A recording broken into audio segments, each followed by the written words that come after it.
We had some rain blow through the area, but all is clear now. We're ready for baseball as the Indians and the Mariners continue their 4-game weekend series. Michael Brantley and the Tribe trying to even things up here tonight with their Central Division rival, or their Western Division rivals. And so far this year, it's been pretty one-sided. Seattle has won 3 of the 4 so far, head-to-head.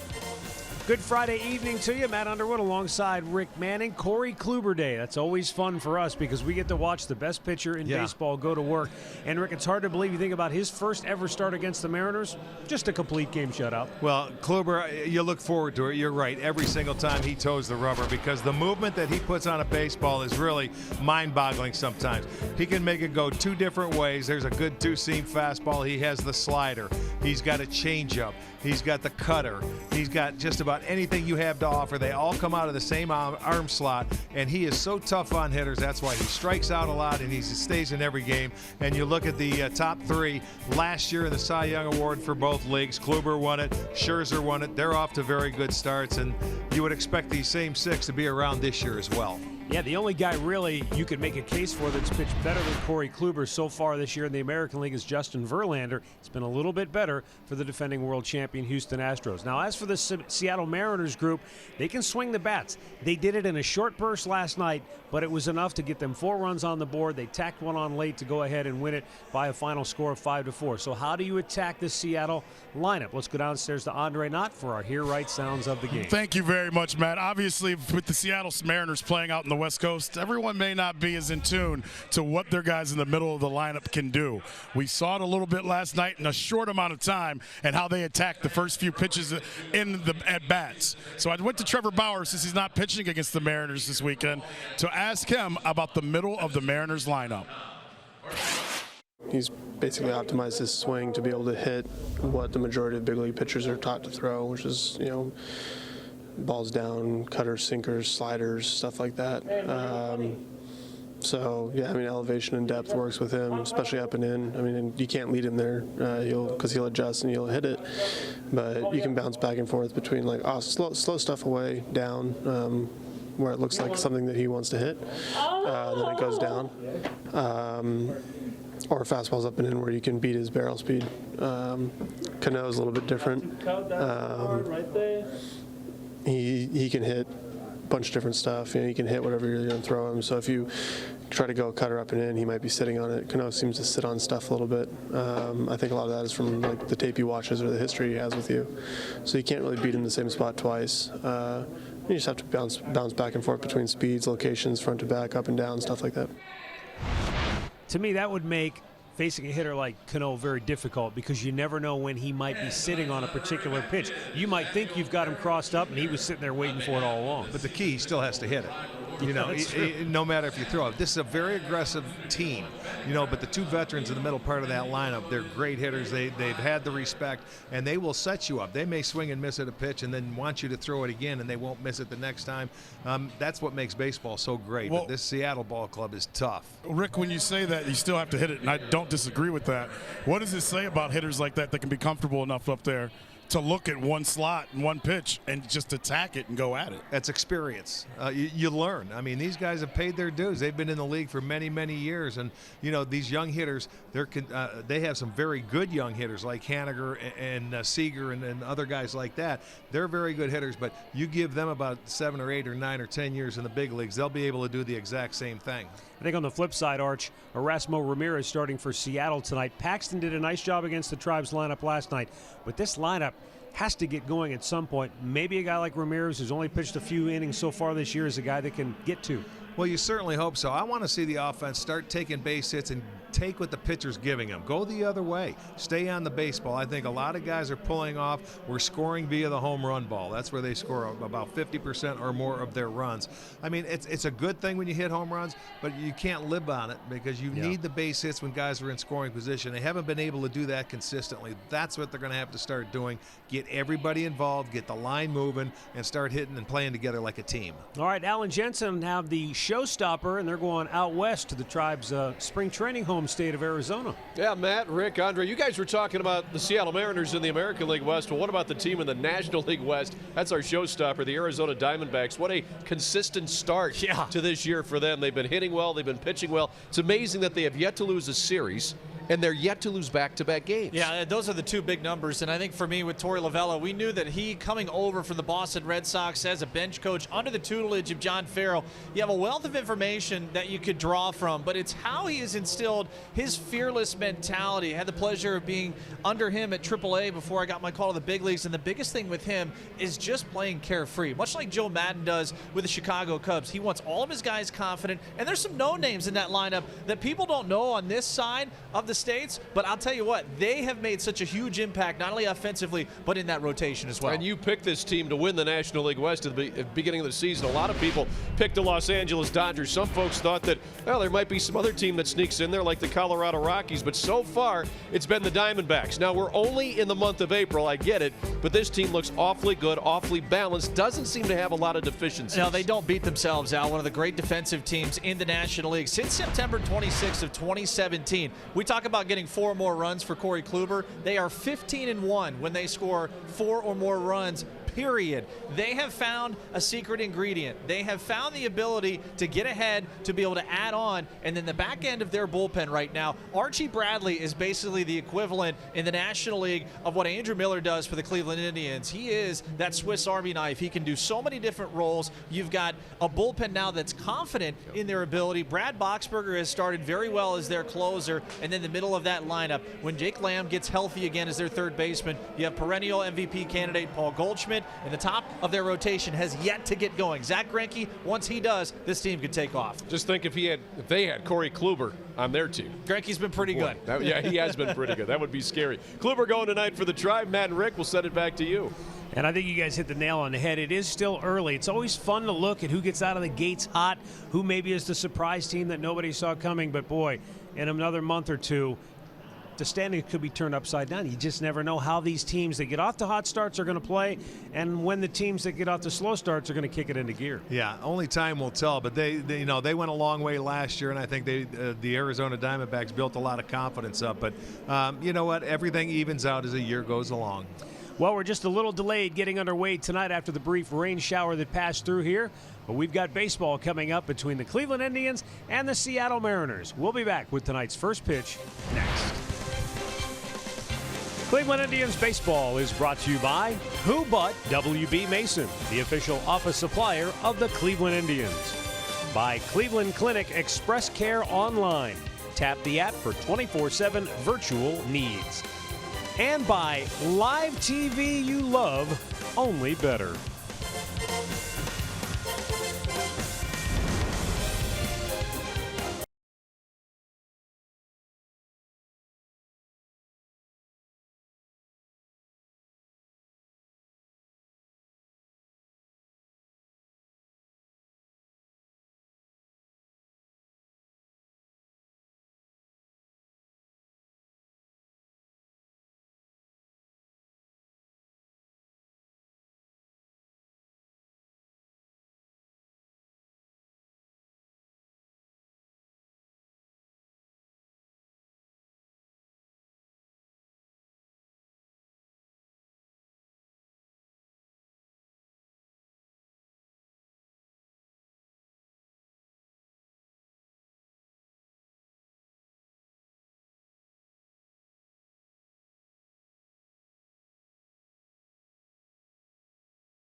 And a couple of special guests are going to throw out the ceremonial first pitches tonight.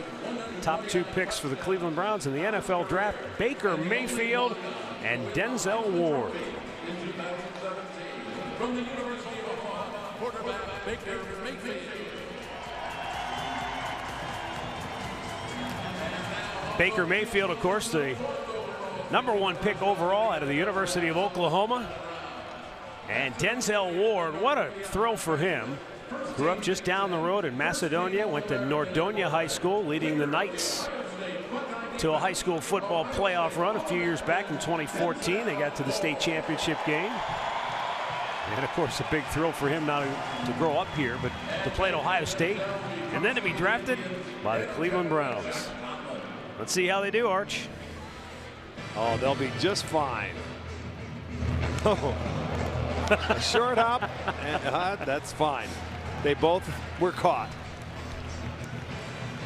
That's not too bad, though. Mayfield is a former high school baseball player.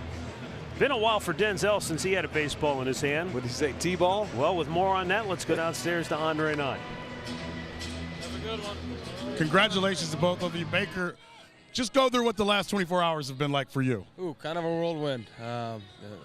Emotional yesterday, very emotional, having friends and family at my house and then getting my name called on the phone. So it's been great, but then traveling here this morning and kind of being around the coaching staff and management. So it's been fun to see Cleveland a little bit. Denzel, for you, you got to go to Ohio State. Any kid that's a Buckeye, you got to go to Ohio State. Then you get drafted by your hometown team. Have you woke up from the dream that you're living right now? Not really. I'm still living it, honestly. Like you said, for this to be your hometown in Cleveland and go to Ohio State and then get drafted by the Cleveland Browns is amazing, and it's just crazy. What's even more amazing, we're going to do a flashback. Baker, look at this. Yeah. Look what we got. Look at number 4 right there. Run through this play. You remember it? Yeah, I remember. Those were the good old days. How many friends have you had call you and say something about you being back home now? Man, everybody. My phone's blowing up. Well, we watched you play in that game, and it's been fun watching you at Ohio State. And, Baker, I'm going to get back to you, but with all the corners from Ohio State, is there any added pressure to be a part of that? To see, when I was around, it was Antoine Winfield, and it's continued since the mid-'90s until right now. Any pressure with that? Yeah, of course there's a little bit of pressure, but I look forward to taking on that challenge and getting with Cleveland and going to work. Baker, you've always had a chip on your shoulder, and there's nothing wrong with that. But where will the chip on your shoulder come from now that you're the first pick in the NFL draft? I haven't done anything in the NFL yet. It's a fresh start, so I'm ready to get going. Excited to be in Cleveland. You know, it's moving in the right direction. Certainly a great moment for those 2 young men, and certainly a lot of work ahead for them. Yeah, you just don't know what to expect. I mean, it is overwhelming when you come out and, you know, you're the #1 and the #4 pick in the draft, and you're coming into a town, and, you know, they've struggled the last few years, and, you know, a lot of pressure is going to be on these young men to do something. So they've got a lot of work to do, but it's going to be exciting, because if anything happens and they can turn something around, they'll have a good time. A town starved for a winner, eh, Andre? Yes. You know, I thought that was the best thing about Baker Mayfield. He's talked so much about having this chip on his shoulder, and I said, now that you're the first pick in the draft, where does that go? But he said all the right things, and I think when you look at both of them, they understand the situation that they're walking into, but they can take it on. And I think we see that here with the Indians. There's certain guys that are made to be the first pick in the draft or be a first-round pick, and there's certain ones that aren't. One of them would be Francisco Lindor. Look at how he's handled every situation that's been thrown at him. And I think Baker Mayfield may have that same makeup, because I think that's the one thing you can't figure out throughout the draft process, can you? You don't know their heart, and you don't know what they have really going with them. Wow, that's a pretty good shot. They should have drafted me. Yeah, as a wide receiver. I know, right? All right, thanks, Andre. We're back with tonight's first pitch between the Indians and the Mariners next.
they can just sit back, relax, and enjoy the game, because Corey Kluber, he goes out there, and more times than not, you don't need to go to the mound. You very rarely even need to get the bullpen up. Well, yeah, you sit back and you watch a performance, a consistent performance that he seems to do every time he goes out there. But you know, he did make his first start this year against the Seattle Mariners, and it was one pitch that really cost him a ball game. Got beat 2-1 in that game, and it was a first inning two-run home run. And they scored with 2 outs, if you remember. Got the first 2 guys out.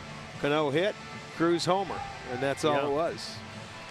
Well, interesting in that this afternoon, the temperature here in downtown Cleveland was around 70 degrees. Yes, it was beautiful. And after that brief rain shower blew through here, the temperature is starting to nosedive. It's going to be 55 degrees at game time. And tomorrow's high temperature is only going to be about 42 degrees. So it's going to be quite a change over the next 24 hours. But here comes Corey Kluber and the Cleveland Indians out on the field tonight, as the Seattle Mariners prepare to face the game's best in the business. Let's take a look at tonight's Northern Ohio Honda starting pitcher, Corey Kluber. Kluber making his 6th start this year, his 2nd against the Seattle Mariners. Corey is 3-1 with a 1.96 ERA. And I mean, you look at the numbers, he doesn't walk many, he strikes out a lot, he doesn't give up many hits. He just consistently goes out there and throws strikes and does it in a fashion that is a treat to watch. In his career, he's 3-2 against the Seattle Mariners, but his ERA is 1.66. As I told you, he lost his first game and only game this year, but it was a brilliant performance. So he's going to try and turn it around and see if they can even this series up at 1 tonight. Here's a look at the starting 9 for Seattle under manager Scott Service, and they're swinging their bats pretty well right now. D. Gordon will lead it off. Gene Segura will bat second. Robinson Cano, lifetime Indians killer, 2 for 4 with a double and a run batted in last night, hits third. Nelson Cruz batting cleanup. Kyle Seager, who's done a lot of damage in this ballpark in his young career, hits 5th. Mitch Haniger will bat 6th. Then it's Mike Zunino, the catcher. Ben Gamel in left field hits 8th.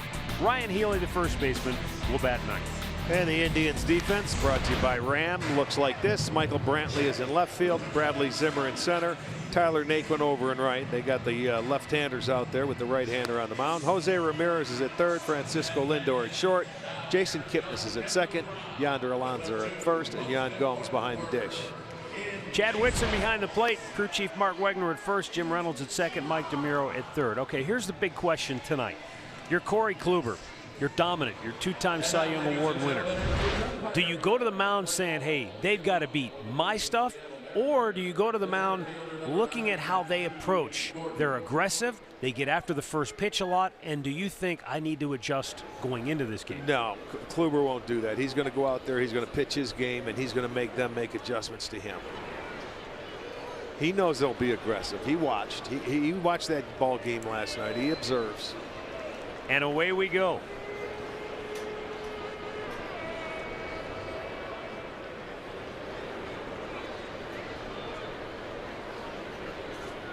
D. Gordon takes a fastball. 4-strike 1. He was 1 for 5 last night, but he had a big triple that drove in a run. That was in the Mariners' 3-run 3rd inning.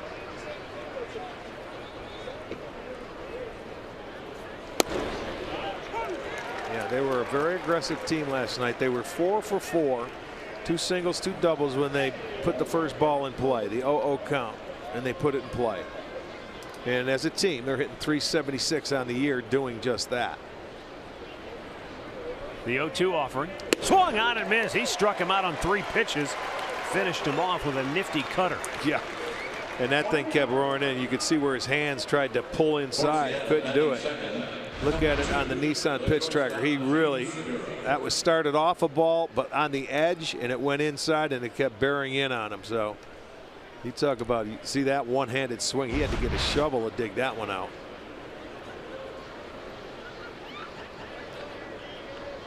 Well, here's Gene Segura. This guy loves to get after it on the first pitch. He's 2 for 12 on the year. When he puts it in play, make it 2 for 13.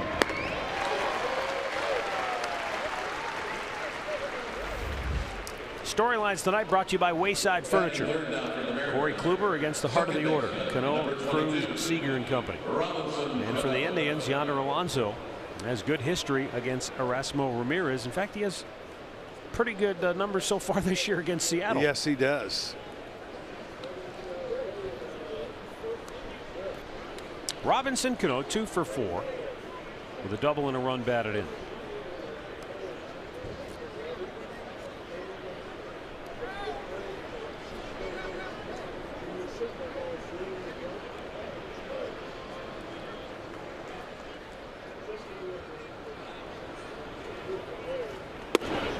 And a fastball strike. I thought the comments by Trevor Bauer were insightful as far as, you know, looking at some of these hitters, in particular a Robinson Cano, but I liked your thought in that even if he's looking for his pitch, he still has to do something with it. Right. I mean, as a pitcher, when you know you're going to throw something, even if he's looking for it, you execute it, he probably is not going to hit it, or to get at least get a good piece of the ball. You know, the hitters hit mistakes for the most part. I mean, you know, you miss your spot and they get something, that's fine. But if you make your pitch, you usually get them out. Swung on and missed, and a high cutter, and it's 1-2. Yeah, that's when you don't see him throw that much up and away to a left-hander.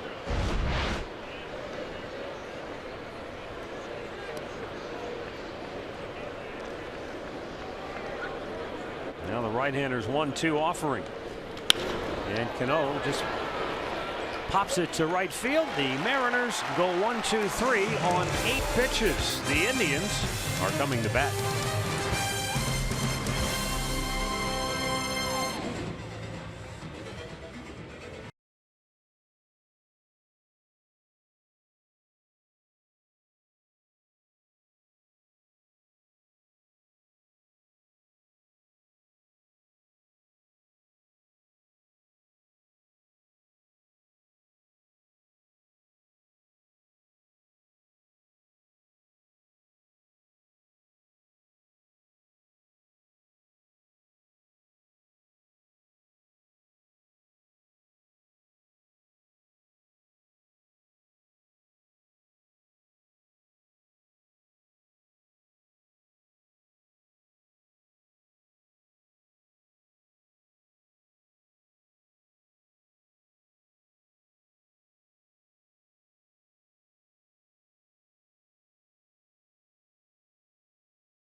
For the Seattle Mariners, only his second start on the year. His first start came against Texas. You see his numbers, not very good.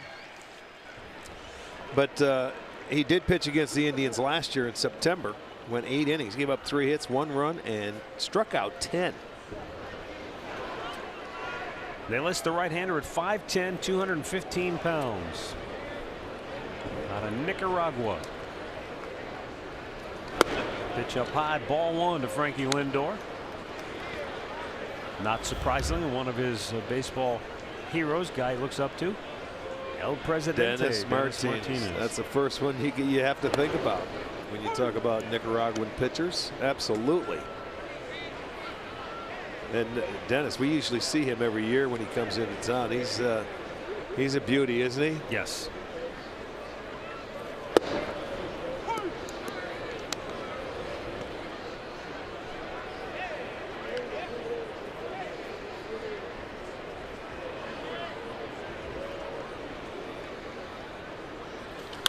Pulled foul.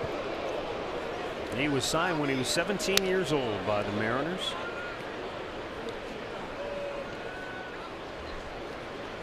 Made his debut in 2012. Spent a few years with Tampa and then back to Seattle last year. Outside. In fact, it was interesting because Seattle got him back for Steve Cishek, and we just saw Cishek now with the Cubs.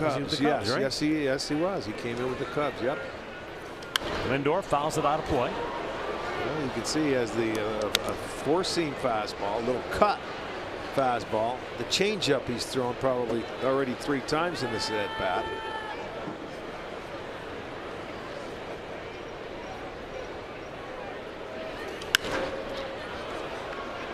Staying alive. There you go. You foul him off. That one's away. You foul it off to live for a better pitch. It would have been a strike anyway. Kipnis looks on in the on-deck circle. Lindor last night 0 for 3, but walked, was hit by a pitch, scored a run. 13 hits in his last 12 games. Sends a fly ball deep right. Back is Haniger. Looking up. It is gone to Souvenir City. Francisco Lindor puts the Indians on top 1-0. That's his 4th home run of the year, and he now has 10 runs batted in. And another one that gives him the lead.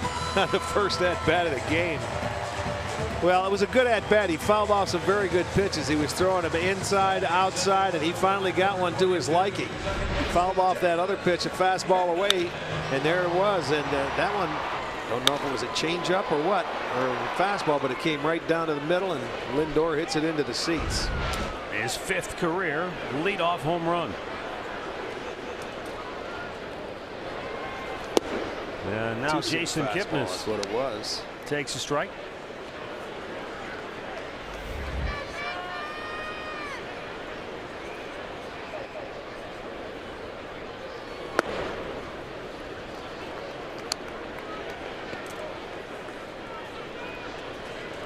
Lindor also led off the game against the Tigers on April 12th with a home run, a game the Indians went on to win 9-3.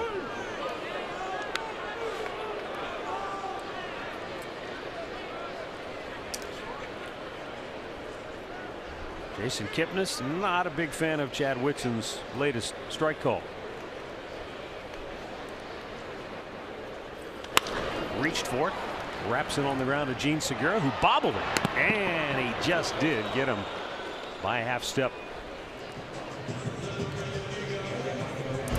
Rest of the Tribe starting 9 for Terry Francona, brought to you by Progressive Insurance. Jose Ramirez, who leads the team in home runs.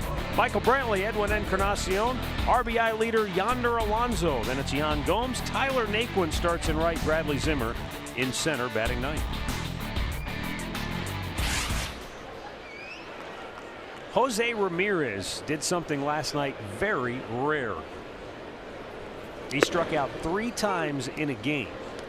It's only the 4th time in his career that has happened. Happened twice last year, ironically, almost 1 year to the day against Seattle. He struck out 3 times. And the only other time it happened was back in 2014. Meanwhile, this year alone in Major League Baseball, there have been 311 instances in which a player struck out 3 times or more in a game.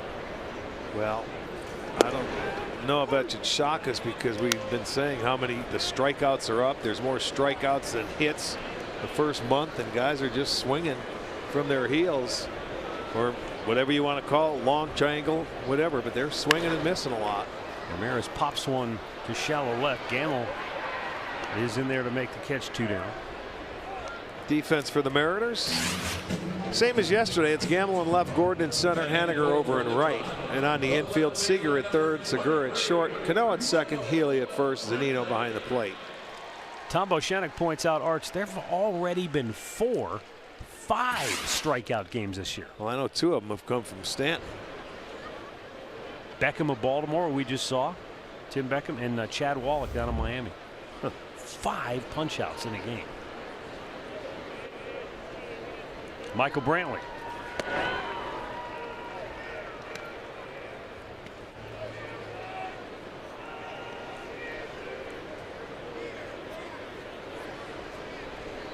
Brantley, last 10 games, he's batted .356. Strokes one to deep center. Back is Gordon. Still going back. He's out of room. It's out of here.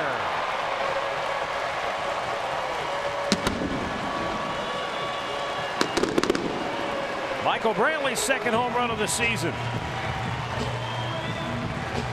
2-0 Cleveland. Well, you knew he hit it well, but the way D. Gordon was out in center field, he broke the wrong way. He broke to his left, and that ball was going over his other shoulder once he turned, and Brantley stayed on it. So he went down and hit it very well. And by the time that thing comes down, it's over the fence. You can see how far away that Gordon was from it. Not that he was going to get there anyway. Edwin Encarnacion, a big swing and a miss. So the Indians using the long ball, been a big staple of their offense in the early part of this season. Yeah, they have 31 now as a team.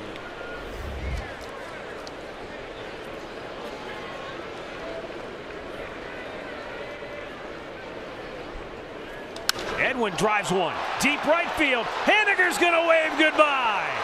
Wow. A trifecta in the first for Cleveland. Now that is a good sign right there for Encarnacion. The Parrots go for a ride, his 6th of the year. That is a good sign. Taking it to right field. There they are. They're going for a jog now. Well, there you'll see it. It's a cutter away, and Eddie stays on, boy, and he lets it track deeper into the zone. And that was a no-doubter, man. They're playing long ball. They want the fireworks out early tonight on a Friday night here in downtown Cleveland. That's the 6th for Edwin. So better than 50% of the Indians' runs scored this year have come via the home run ball. Lindor, Brantley, and Edwin all going deep here in the first inning. And a shell-shocked Erasmo Ramirez, visited by Mel Stoudemire Jr., the pitching coach, now goes up against Yonder Alonso, who's done his fair share of damage already against Seattle and has 3 home runs in his last 6 games. Well, Ramirez, that's certainly not the way he wanted to start this game out, especially when you're facing a guy like Corey Kluber.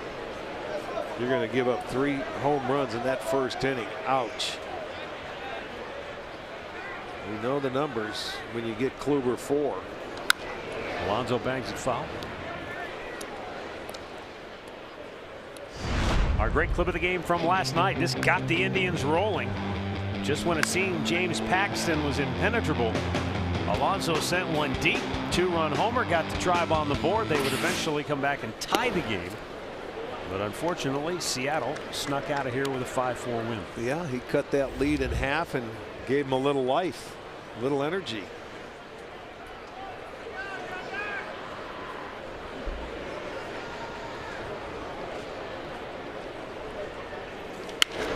Alonso with a fly ball, center field, shallow. Gordon racing in, makes the catch to retire the side. What a start for the Tribe. Paquito Lindor goes deep. Dr. Smooth sends one out of here, and Eddie takes the Parrot for a ride. It's 3-0 Cleveland.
their biggest home run inning since August 27th of last year, when they hit 3 home runs in the second inning against Kansas City, and that was in the 4th of a league record 22 consecutive game win streak for the Indians.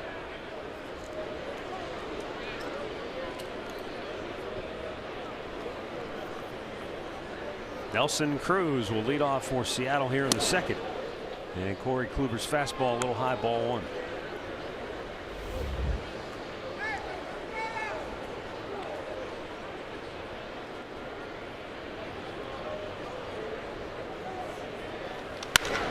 A bullet to right.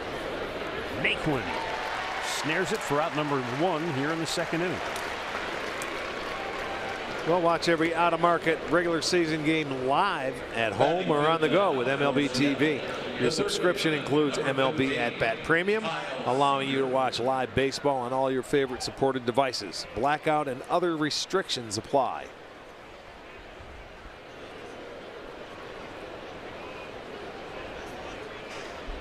Brings up Kyle Seager.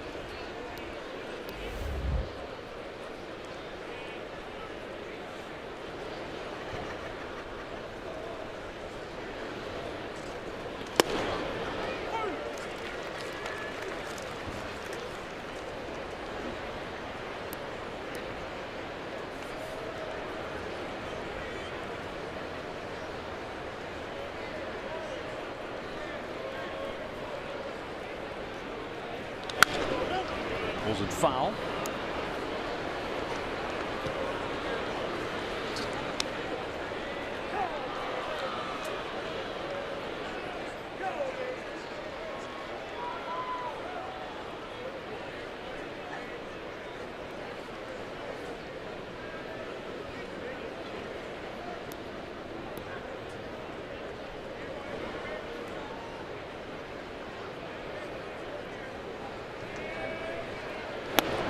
Did he go?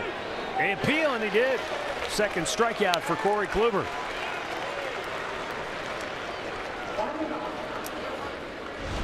Well, he wants to take a peek, and close enough. You see those hands were out there. He wanted to hold up, and he sort of knew it. You could tell by the look on his face.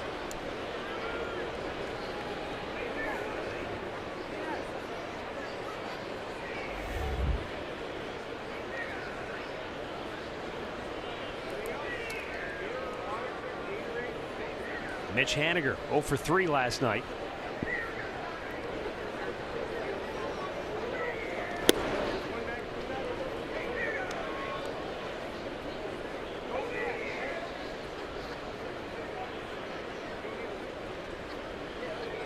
Pretty good start to his career against Kluber. 5 for 7, my goodness. Not many can say that. There was a line of Mariners batters at his locker before the game today. I would imagine. What are you doing, and what are you looking for? And how do you do it? Corey missed 3-0. A slight shake of the head from Kluber as he received the ball back from Gomes. About all the emotion you'll see from him during a start. And he missed on 4 straight. So the Mariners have a 2-out base runner. Our stat of the game is brought to you by Buick. Indian starters, talking about starting pitchers following a loss in their 9 starts, 6-1 with a 2.23 ERA. Well, that certainly stops losing streaks, doesn't it?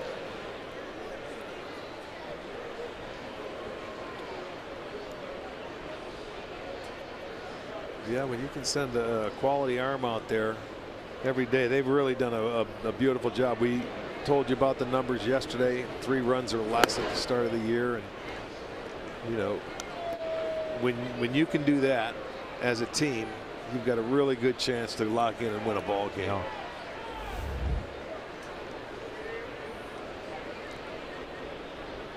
And for the most part, it's been it's without an offense, it's been swinging the bat and consistently putting runs on the board.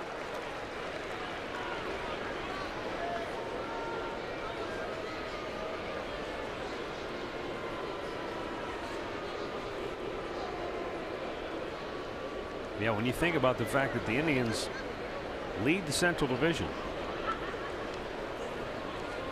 Swing and a miss. It's 1-2, but offensively. Yeah, offensively, the last in batting average. You know, 13th in runs scored. Yeah, that's what I was trying to. Yeah. 13th and 14th in doubles. They're not walking like they normally do. You know, they're not hitting with runners in scoring position. Their slugging percentage is down. Everything is down. A little low. 2-2. Indians are 6th in the American League in home runs.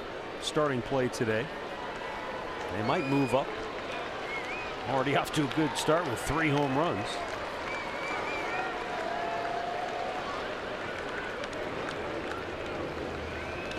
Grounded to third. Ramirez. He hesitated, but he's still able to get the throw in time to Jason Kipnis, and the side is retired.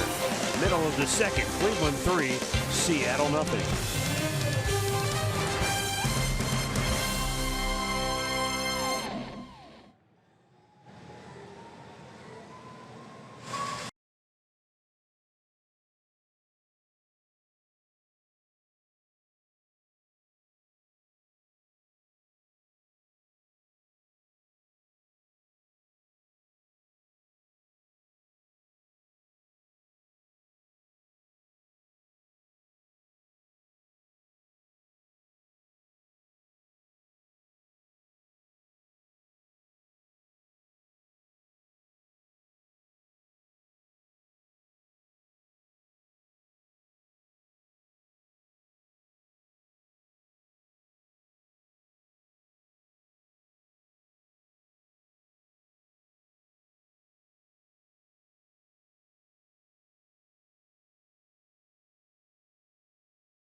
Gomes, Tyler Naquin, Bradley Zimmer due up for the Tribe.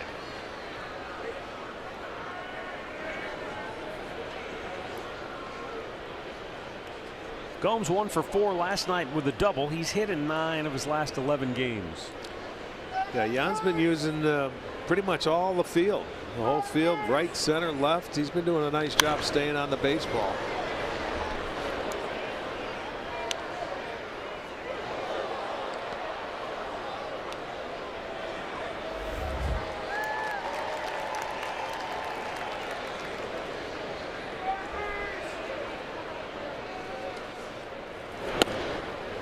Good pitch, perfect spot.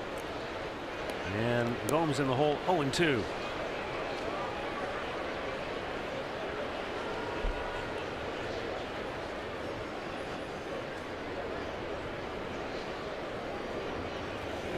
Chased one.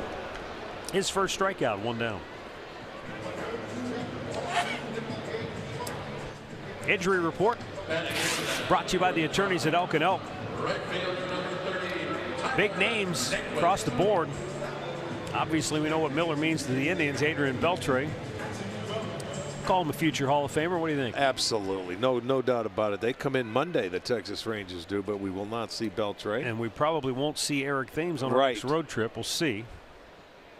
With a fracture, I wouldn't imagine. No, he's out. What would they say? I think 4 to 6? 6 to 8 weeks, yeah. I just heard. 6 to 8? Yeah. Yep. Let's go down to Andre. What's the latest that we have gleaned on the Andrew Miller situation? It's better than what it could be. I was told if there was a 15-day DL, he would not be on the disabled list. They hope to get him on the mound within the next 2 to 3 days. They basically hope that he can go through these 10 days and be right back to where he was at.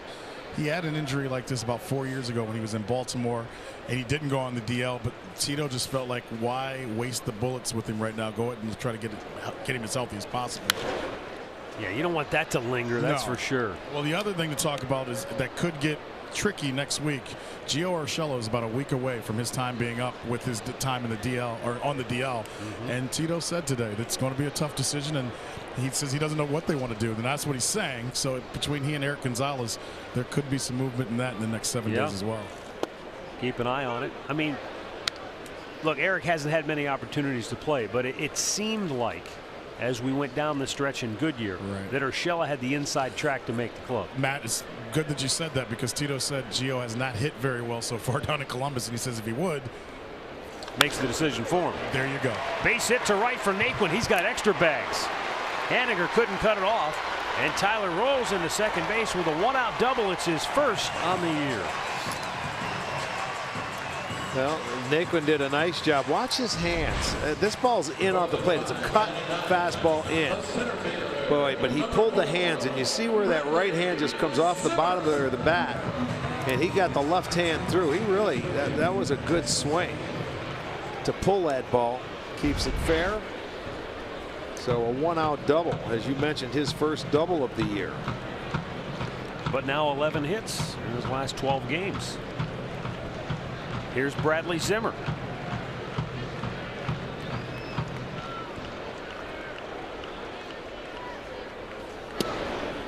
Well, we're seeing here this first time through the lineup for the Indians hitters off Ramirez, a lot like what happens to Tomlin. After a 1-0 count, they've hit 2 home runs in the double. So out of their 4 hits, 3 extra base hits, 3 of them have come after a 1-0 count. Segura had moved in behind Naquin, but Ramirez not offering a throwback.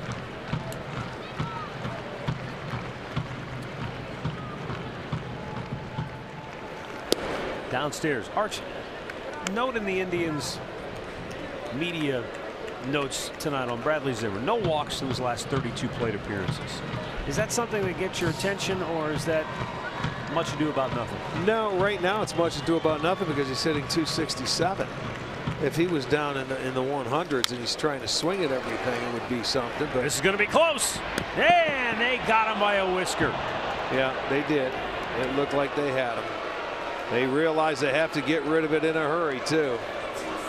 That was Segura, the shortstop, who raced over in front of Cano to make the play. Yeah, if Cano stays back to get it, it's a base hit.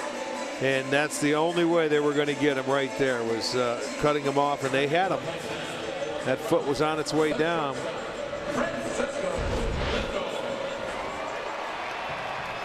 Another thing, to get back to your question with Zimmer about not walking, he's bunted a couple of times, 2 for base hits, and he's done some things. So, you know, they're going after him down there. They don't want to face Lindor. He's hitting 9th too. You know, they're going to throw him strikes for the most part.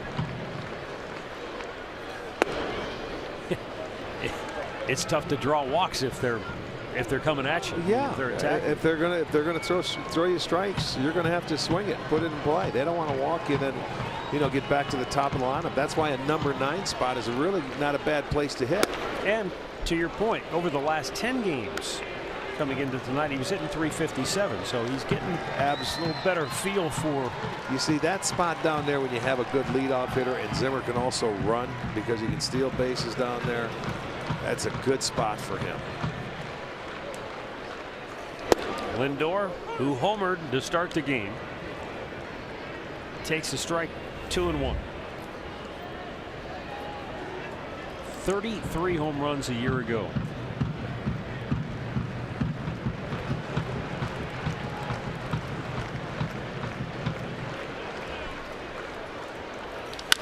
He sends one the other way. Deep left. It's over Gamble's head. He's racing back on the track, and he recovers in time to make the catch. So the side is retired. That's a heck of an effort by Gamble, who was playing pretty shallow. He had to turn and burn, but he made up for it and holds on.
Ben Gamble will lead off for Seattle.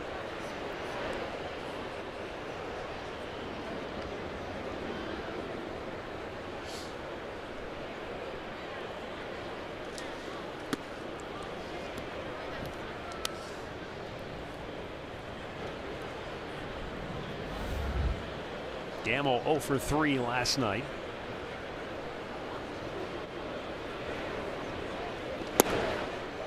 Missed the start of the year with a right oblique strain. He just came off the DL on April 18th.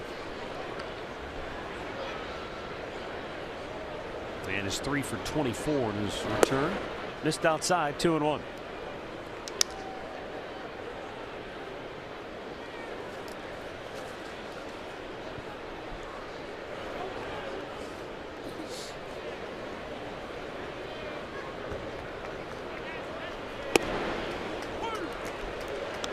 Two balls and 2 strikes. Good breaking ball when you're behind in the count.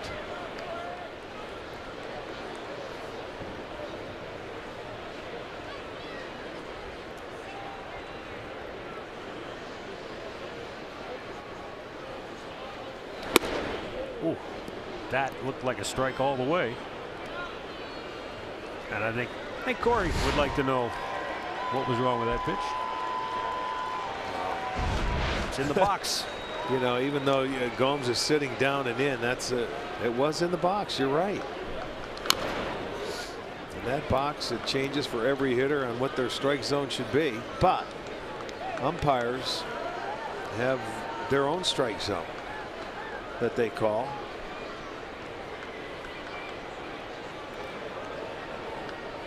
Chad Whitson.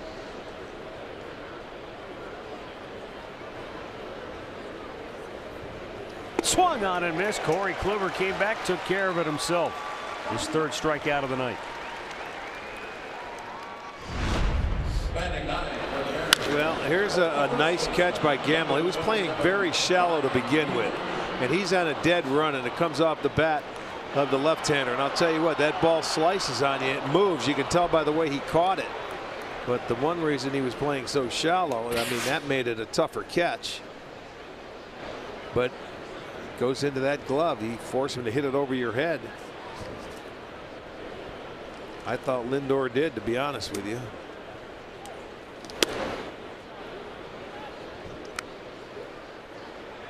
Well, I always know that you like to see outfielders play more on the shallow side and kind of dare a hitter to hit it over your head. And if you've got speed and know you can cover some terrain, why not? Yeah, more outfielders, and it's a little easier to do in center field because you get a little truer spin on the baseball than it is in left and right. Left and right can play a little bit deeper if the center fielder plays shallow, and Zimmer's been starting to do that out in center field, but it's a matter of just getting to know the hitters. But yeah, challenge them. These ballparks are a little bit smaller than what they used to be, so you know you have to play deeper. And I think more people nowadays would rather see a ball hit in front of you than over your head. You know, that's changed a lot. Arch, you just mentioned Zimmer. Remember in Baltimore when we talked about him playing a little shallow, yes, getting beat? Yes. I talked to Zimmer as well as Tito, and he said, you know, early in that game in Baltimore, the wind was blowing in. And Tito said, and even Millsy said, the one thing he's got to learn is that the wind changes and sometimes the park changes as the game went along. And they said it was fine that he was playing shallow early, but he probably should have been playing a couple steps back when he got beat. And that's just something that he's going to have to learn. That is, you learn, and sometimes you get burned to learn. Well, how much do ballparks change maybe from the first inning of a game to maybe the 5th or 6th inning? Well, when it's that cold, you don't expect the ball to start jumping, and sometimes some of these guys are so big and strong now, Andre, they can hit it and they can change the weather themselves. Well, D. Gordon did that last night, and to some of the guys, I didn't think the changeup he hit would go as far as it did. No, and it plugged the gap, though. It was right in the middle. Nobody could get there, whether it was Brantley or it was Davis out there last night. I mean, he just hit it in a place where you can't catch it. There's going to be a lot of times where balls end up you're not going to be able to get to. I always used to say that's the pitcher's fault for letting him hit it that far. Hit probability is 100 on those, huh? Yeah, it is. When you plug the gap, it is 100. Andre, did you get that T-shirt? That T-shirt logo he just gave us? Yes, I did. Write it down. You got to get burned to learn. Ground ball between third and short. Ramirez gloves it, goes to second for one. And with the speedy Gordon down the line, Kipnis really no chance to turn to, so you get the out. Yeah, that's right. It was a nice play. Once you cut it off, you're not going to get a double play unless he hits a one hopper at you. But once that took a second hop, it was a nice play by Hosey just to cut it off. Kipnis wisely holds on to it. What are you guys making T-shirts now? You're writing stuff down. Between you and Baller, our philosopher producer Jim Murphy.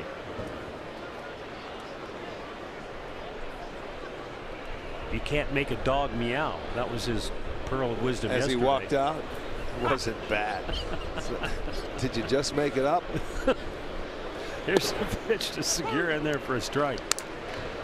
Our other philosopher, I'm not going to bring up his quotes because they're too existential. He's off today anyway. We're not talking about He's him. off every day. Runner at first, 2 down. Gene Segura grounded out his only time up. And a smash into right field. That almost picked off D. Gordon, so he'll only advance to second.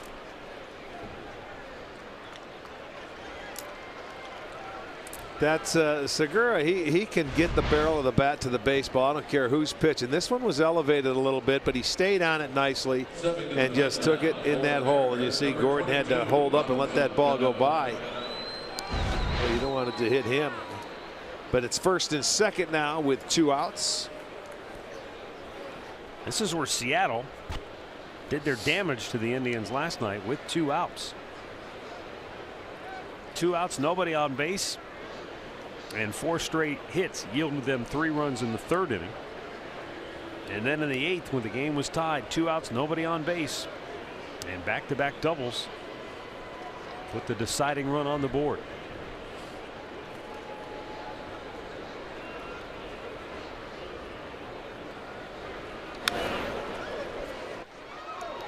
Cano had a good rip, but he fouled it back. He had one of those 2-out RBI hits last night, and he also had a 2-out double that originally on the field was ruled a home run, and the Indians challenged it smartly, and it was overturned, and that saved him a big run at that point in the game. It was the keen eye of Matt Underwood that saw it hit the yellow line. Actually, I saw an interview where Tito says we didn't know, so they went to the crew chief challenge, and it did. It hit that yellow line. I thought it hit the railing. I figured Barney was all over it down there. No. The best part is Service said he thought it was gone. Tito said he didn't know, and they thought it was gone on the other side. Yeah, I did too. I mean, we've seen enough of them back there. It looked like it hit the railing and came back, but every once in a while it's tough to see that yellow line. It's so far from us. Corey Kluber trying to put Cano away with 2 on, 2 out, and the 2-strike pitch. Struck him out looking. 4th K for Kluber. 3-0 Cleveland, middle of the 3rd.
4 hitters due up: Kipnis, Ramirez, Brantley.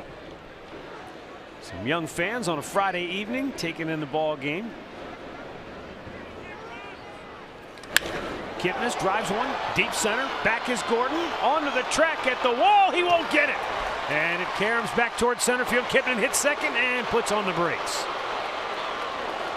Oh, that would have been fun to see. I think Kipnis is kind of wondering, maybe I should have. Yeah, he maybe should have, but you know what? He's leading off, so didn't want to take a chance, and you can't blame him.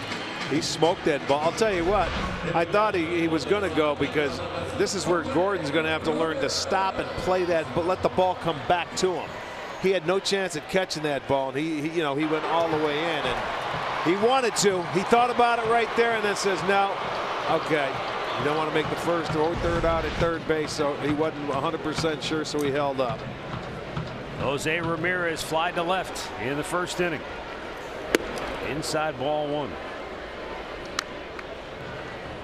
Indians with 5 hits, all extra base hits, 3 homers, 2 doubles.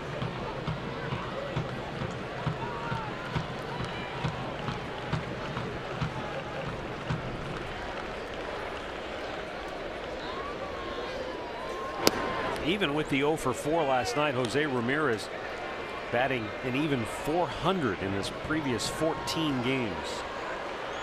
That's how hot he's been of late. Well, this is part of the game too, where you have that early lead. You got 3 in the first. Time to add on. Foul, first base side.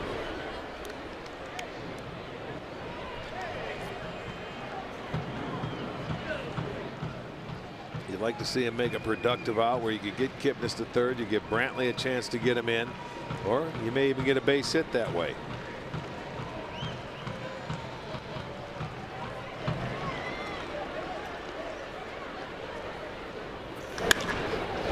Well, he will get him to third.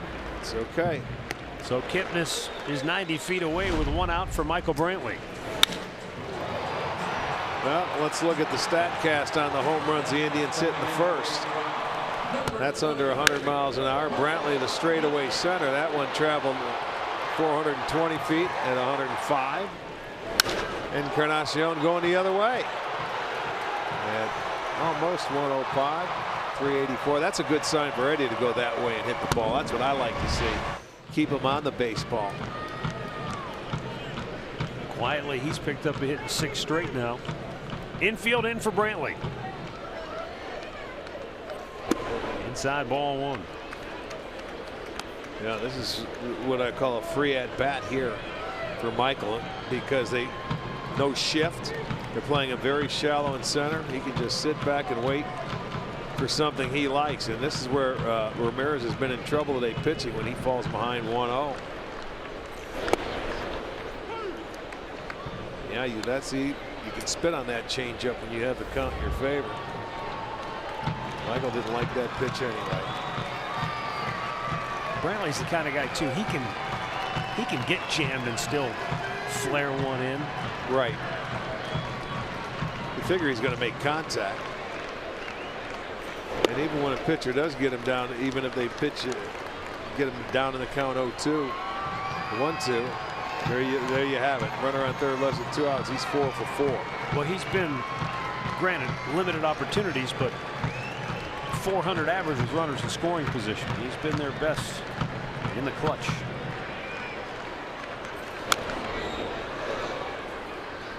Two 1 count. He was trying to let it rip.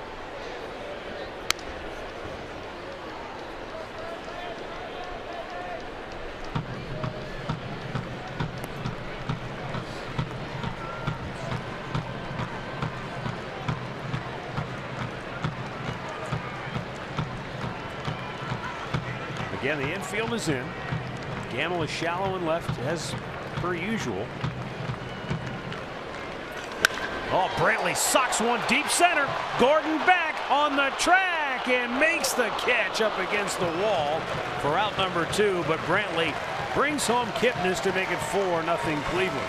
Yeah, little things. He almost got the home run there, but he will get the first sacrifice fly the Indians hit this year. And that'll increase it and make it a 4-0 lead. So that's a nice thing to do. Hit the double, get him over, get him in, you add on. Well, now you got that. You're at that magic number 4 for Corey Kluber. And here's Edwin.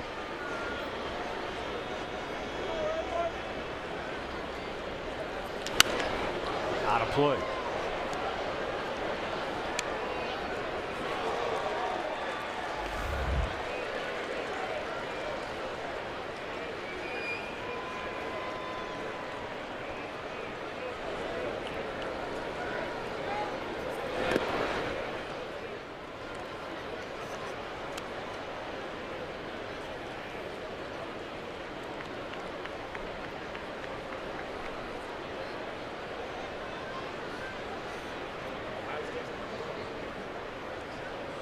The 1-1. Low.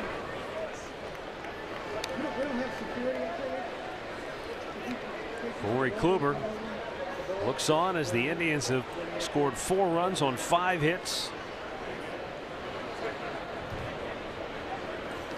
Swung on and missed. It's 2-2. 3 homers, 2 doubles, and a sacrifice fly on the board for the Tribe tonight.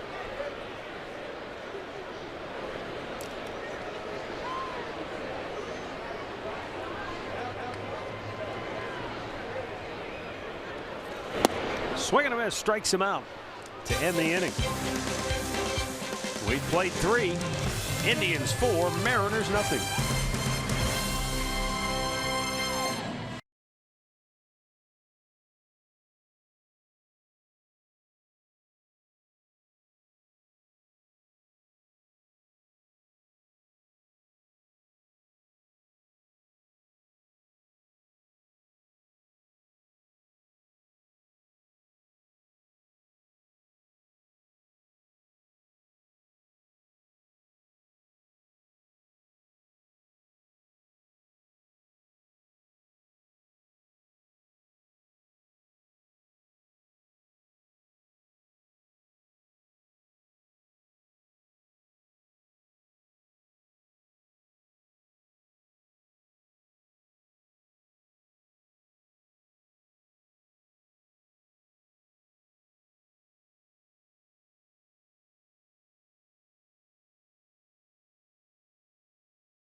Not joined now by Jensen Lewis from Indians Live.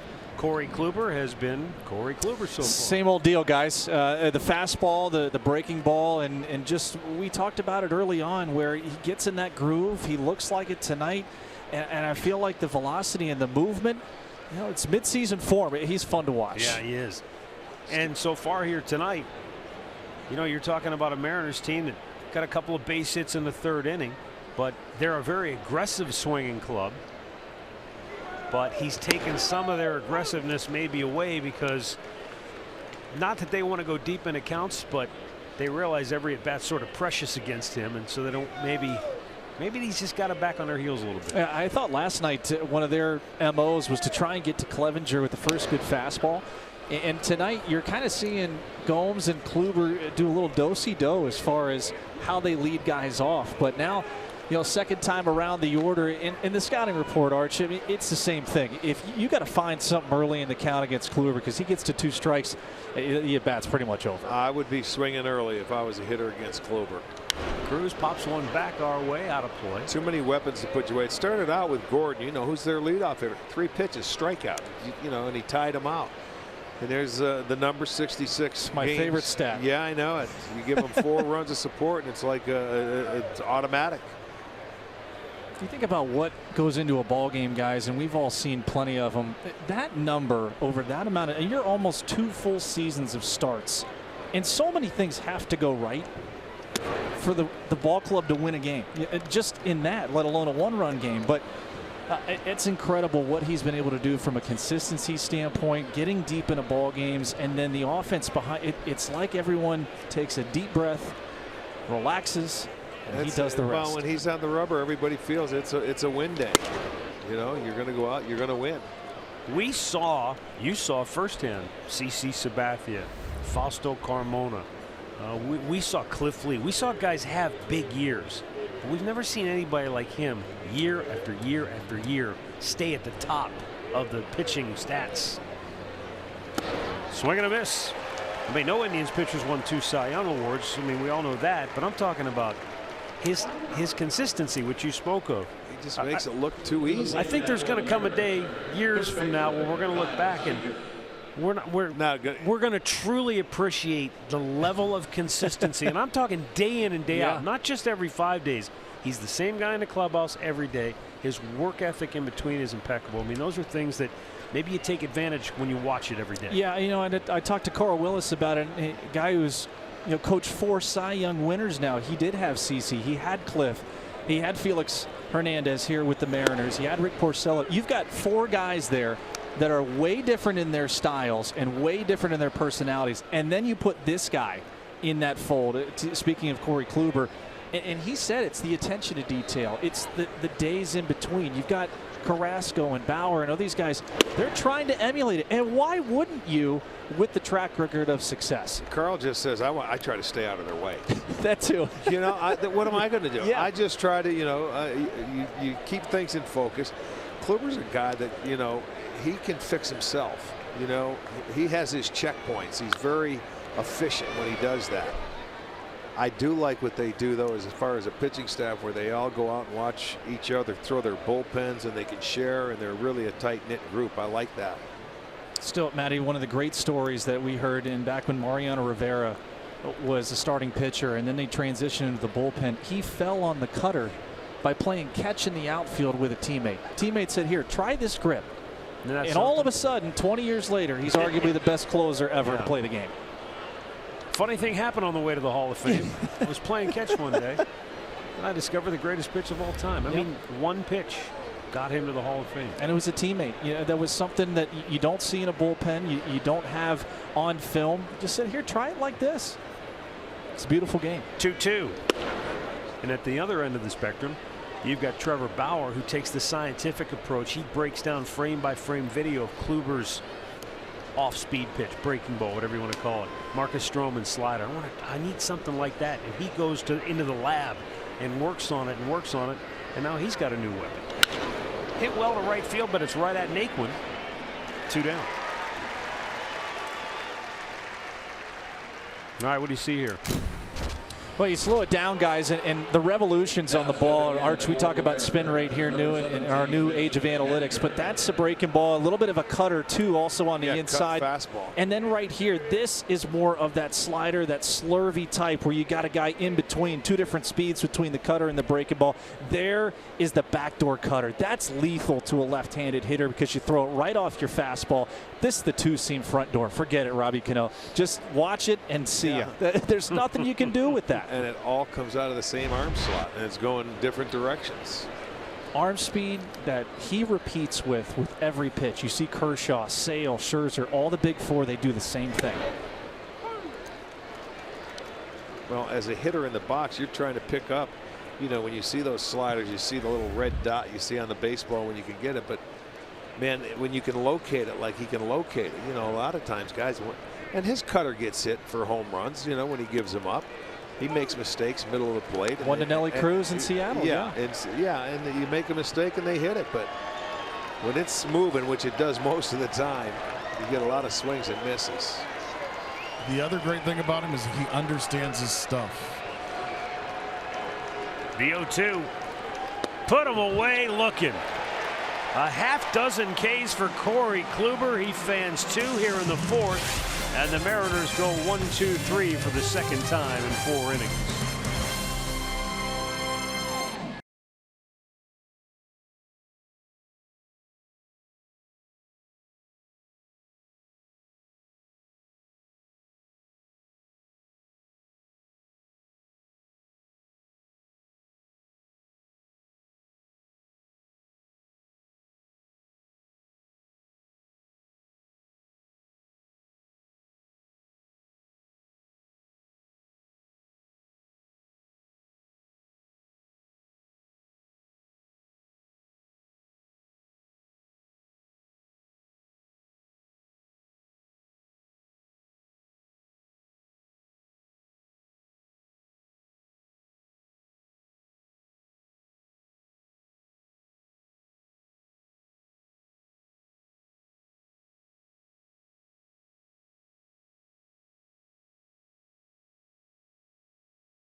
First quarter, the watch party going on just across the plaza here at the Q as the Cavaliers hope to close out the Pacers here tonight in their first round NBA playoff series.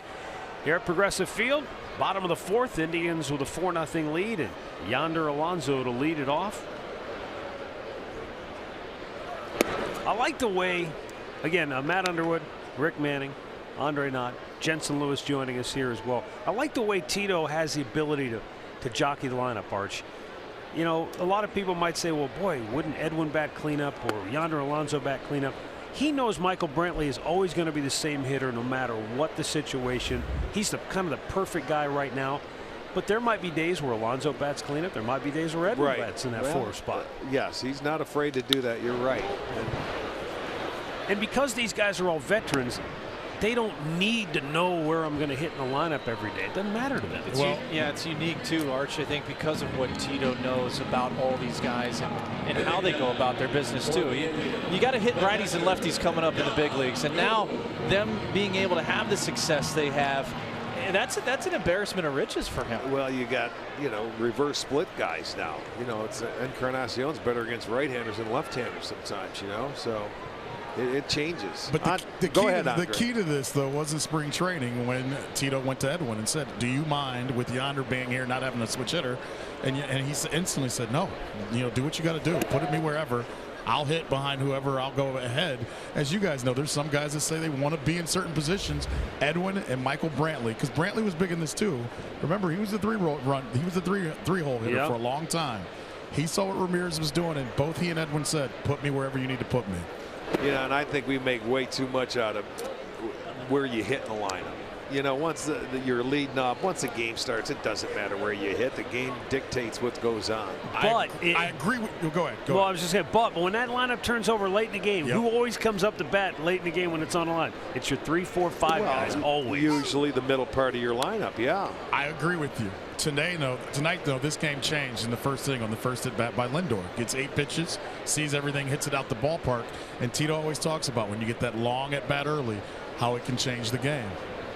2-1 pitch to Yan Gomes, tied him up. And again, I know this is getting a little ahead of ourselves, but if and when Melky Cabrera is ready to join this club, now you add another veteran hitter and a switch hitter to fit in somewhere. Well, that goes back to Carlos Santana too, guys. And remember when Tito decided to put him up top because he would have long at bats, because he had the ability to get on base. It's a good point, Jensen. It's a great point, because that's what they want from Melky Cabrera when he comes as well, to be able to hit every day and get on base. And he's another guy, Arch. You could probably hit him anywhere. Wouldn't matter where.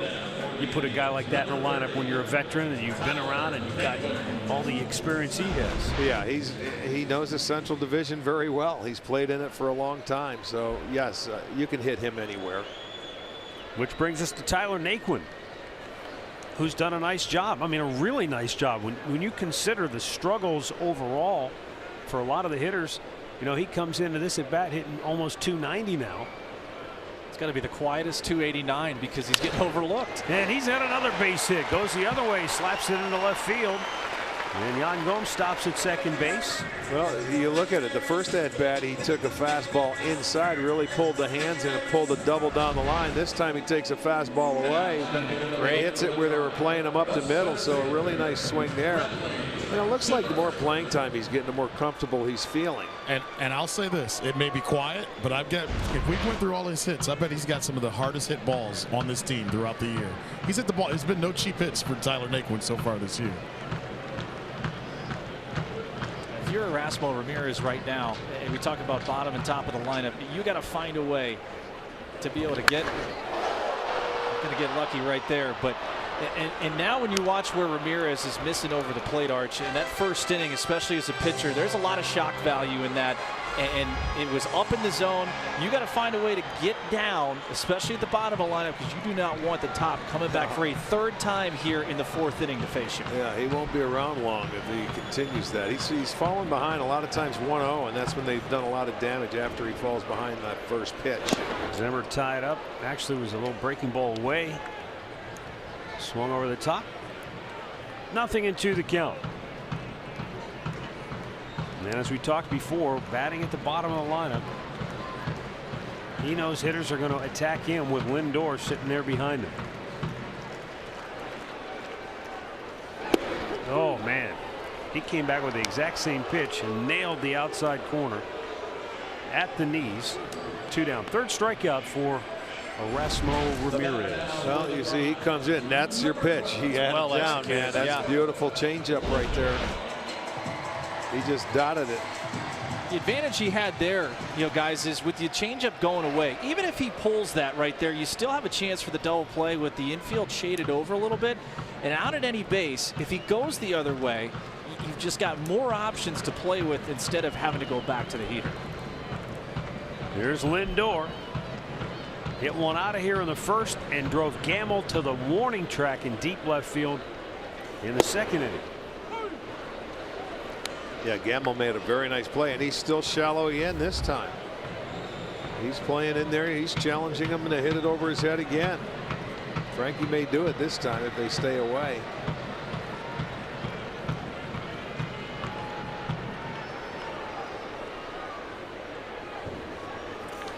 Pulls it foul.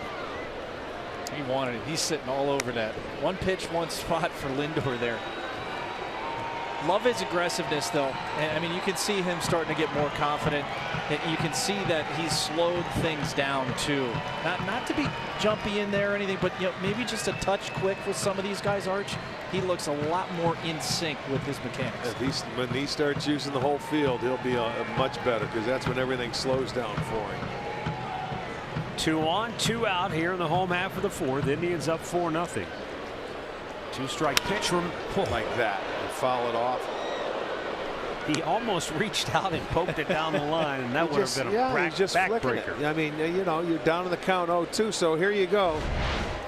Emergency. Watch this. Yeah, a little emergency. My friend Flicker. Go ahead, flip it away, foul it off, look for a pitch you can hit. We've had a My Friend Flicker reference. Put it on the board.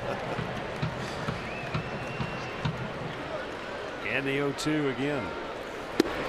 Just struck him out to end the inning. So the Indians strand a pair. And after 4, it remains Cleveland 4, Seattle 0.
2018 Kia Sorento, the perfect getaway vehicle. Visit KiaDealers.com to learn more. And by Levin Furniture. For the best deals on furniture and mattresses, shop Levin's. 4-0 Cleveland. It was a beautiful day here for a while by the lakefront until about 5 o'clock, and then all of a sudden the skies darkened, the clouds thickened, the rain blew through here, dropped the mercury about 15-20 degrees. We wanted to wear suit coats out there, guys. Andre is all over us. Yeah, we saw you buttoned up. You never know. It's cold out there, man. I bet it is. Needed to break. We'll be sweating on Monday with it being 70. That'll be a welcome sight. Nice. In the old stadium, Archie wore thermal underwear until the 4th of July. Here's Mike Zunino leading off the 5th and takes fastball strike for Corey Kluber. I won't say this often.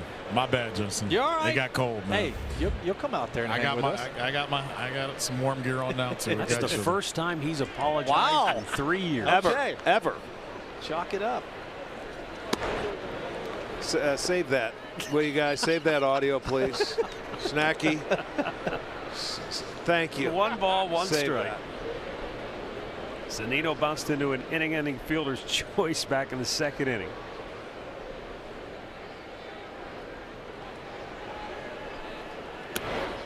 It's another thing about Kluber that every pitcher has to deal with throughout their career, and that is kind of separating yourself from the scoreboard. You know, you get a big lead and you can't think about that as a pitcher, otherwise that's when things usually go haywire for you, and that's what again separates him from so many pitchers. He is able to really go out and pitch regardless of what the score is, whether it's a 0-0 game where they're not getting him any kind of run support, or if they put 8 on the board, he's the same guy. I think if you're a young pitcher watching him, we call it a pitch-to-pitch routine. You don't remember what happened the pitch before, good or bad. You really have laser-like focus, and that separates him from everybody else. Right back. His pitch efficiency is mind-boggling. When you always look at him, it's anywhere from 13 to 15. 3 outs or less on 3 pitches or less, or right. And that's what keeps him in the game so long. The strikeouts come from getting ahead of the hitters with his quality stuff, and that's how you get so many strikeouts. But when guys want to get aggressive against him, they'll put a ball in play and they'll have a 9-pitch inning or an 8 or a 9-pitch inning throughout the game.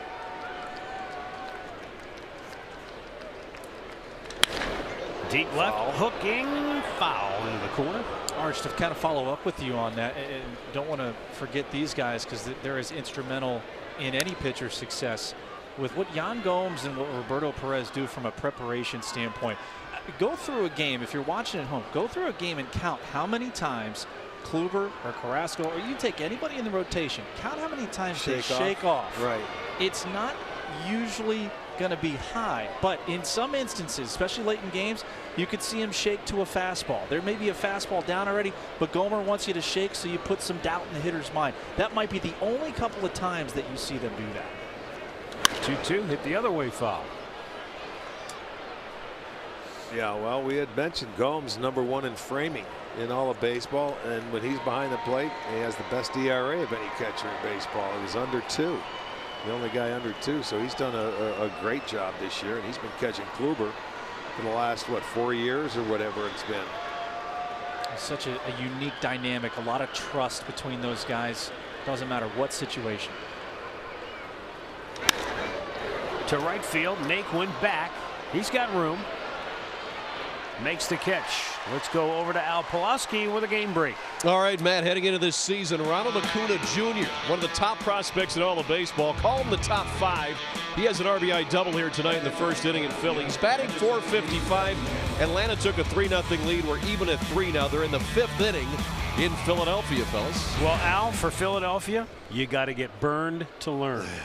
Absolutely. Well, I knew we couldn't leave Al out. We had to bring him in. Al, come on and sit with us. I miss you. Come on, sit next to me, buddy. I would. I miss you, pal.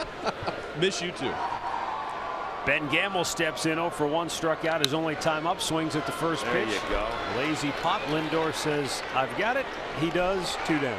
You know, as a pitcher, what's that do to you when you get the 1 pitch, 1 out? You know what? It's one of the great things. It's got to feel good, man. Because you've got guys, and when you watch batting practice, Arch, you know everything that's coming, right? You know the fastball. You tell your guy, here, I want it middle away. I want it up in the zone. When you've got Kluber out there, and you're hoping that's a good first pitch fastball strike, and then it's not. It's something like that, or it's a BP fastball, or a cutter on the outside. And then you do that, and you go back to the dugout, and you say, well, how am I going to get another at-bat where now he's going to file that away and say, okay, well, you want to chase that? We'll go back out there again. Ryan Healy, base hit. His only time up in the 3rd inning. One of 2 hits for Seattle tonight, both coming in that 3rd inning. Kluber has struck out 6 and has retired 6 in a row. And Healy fouls it back, and he is in the unenviable position of being 0-2. He didn't want to take that first pitch, but the hitter before him made it out on the first pitch, so he's fouled it away. It. He fouled it so away. So he said, I'm not waiting anymore. I wanted to get after the second one. And now you're down 0-2. Now you go, oh boy. Full menu available right here. What's Gomer going to do? Let's go heater away. Oh, it came back over the outside corner, and Healy caught looking. 7 strikeouts for Corey Kluber. He is set down 7 in a row.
Nothing Indians. Home half of the 5th. Jason Kipnis leads off. He doubled and scored the Indians' last run in this game in the 3rd. Kipnis now 13 hits in his last 13 games. So he, like Frankie Lindor, they're just kind of inching their way out of their early season. His last couple hits, the double off Zepchinski last night, a hanging breaking ball straightaway center field. That ball he hit over there in his last at bat. Middle part of the field, staying on the baseball a little more. You know what else, boys? He's checking the calendar too. It's almost May? his month of May. Yeah.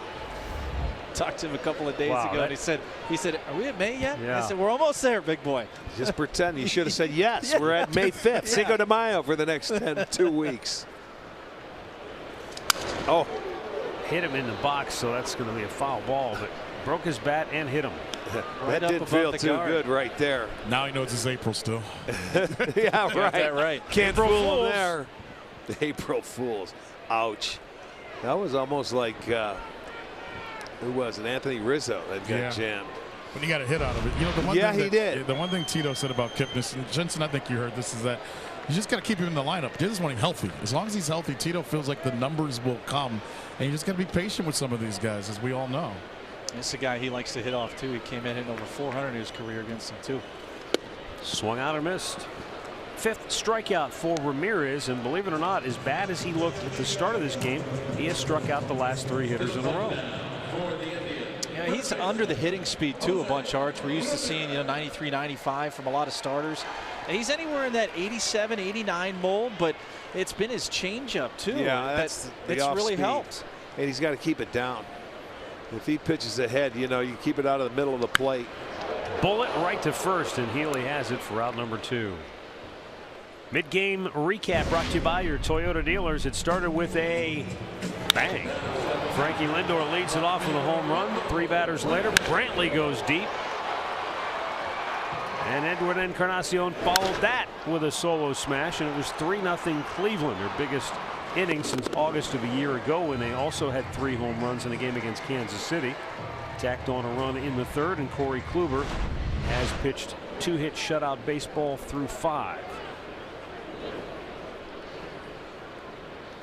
And now Brantley bidding for another big ball. Deep center. Gordon's back, and he falls down, can't make the play. Brantley around second. On his way to 3rd. He slides in safely with a 2-out triple. That's the 2nd time tonight that Brantley has fooled Gordon out in center field. That home run he hit, he broke that way, and it came back on the other side. Watch where he breaks. It's the same thing, and he ends up, see, he turned that way. He had to turn the other way. And I know he's just learned. He almost made it because he can outrun a baseball. Look he's a second baseman, folks, a Gold Glove second baseman. They put him out in the outfield, and he's learning on the job out there. He's such a good athlete, but he just turned the wrong way to go get that ball. If he turned the right way, he would have had it easily, and went to the spot where he felt it was going to be. Edwin Encarnacion homered in the 1st. Struck out his last time out. As a center fielder, Arch, do you automatically assume if it's a left-handed hitter, the ball's going to slice back the other way? Well, yeah, and in center, a lot of times it doesn't slice. It's true, but he just broke that way, and he did the last time on the home run. If that ball's directly over your head. To right field, back is Haniger, makes the catch. Side retired. 5 in the books. 4-0 Cleveland.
Together focuses on the complete game. It's a kind of a lost art.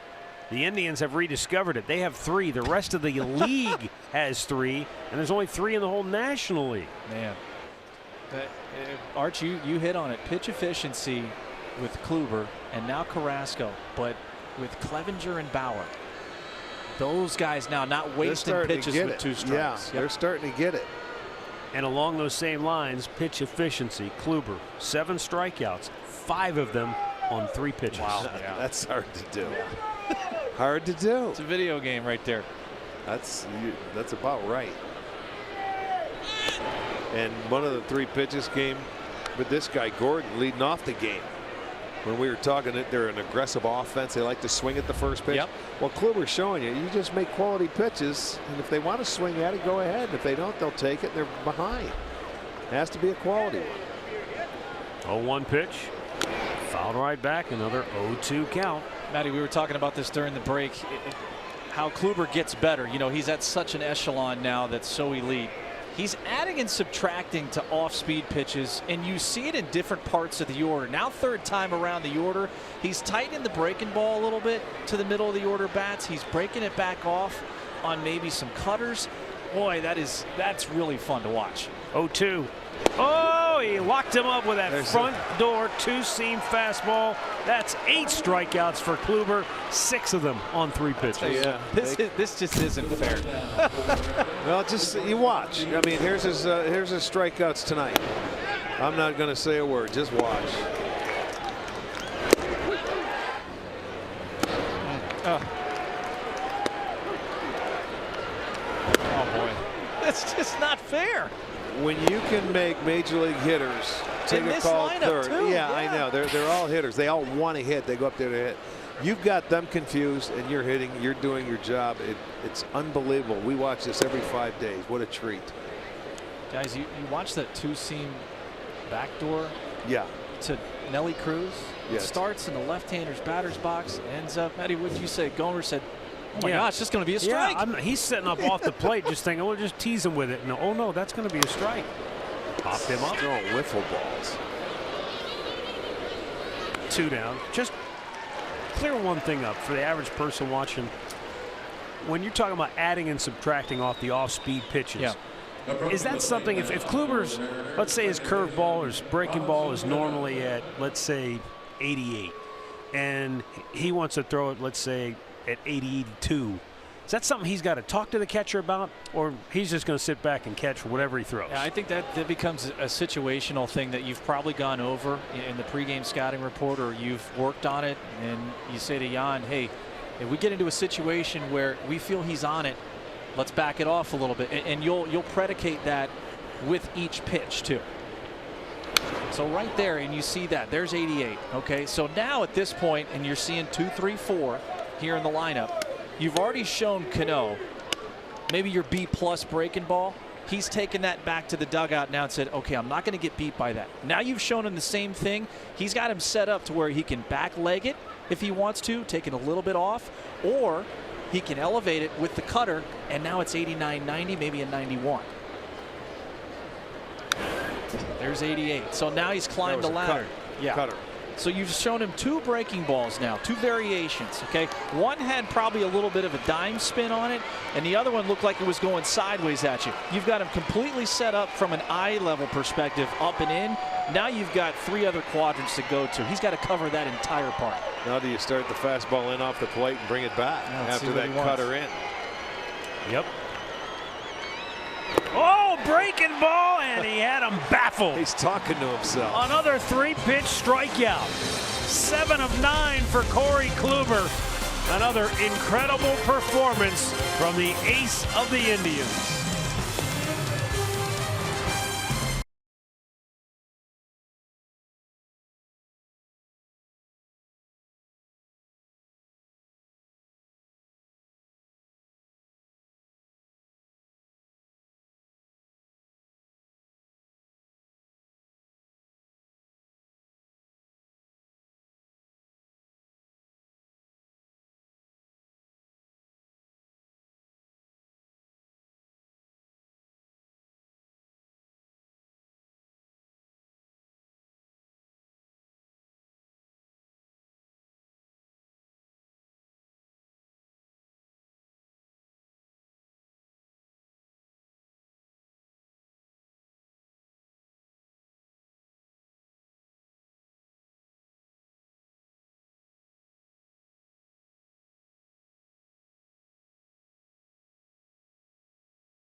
Bottom of the 6th inning.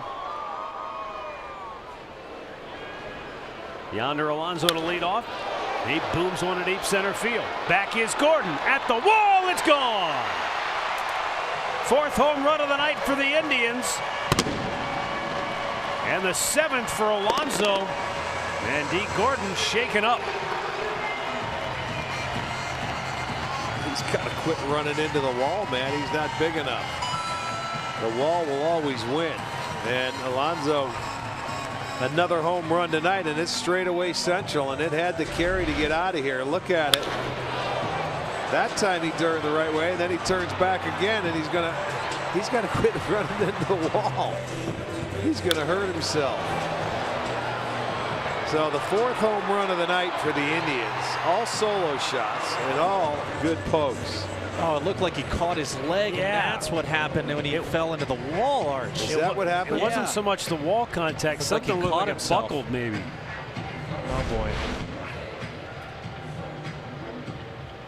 Yeah, so that wall probably caught him by surprise, too, because he's running full tilt, watching the ball, and then all of a sudden, looks like let's watch. He turned back around, and there you go, onto the track.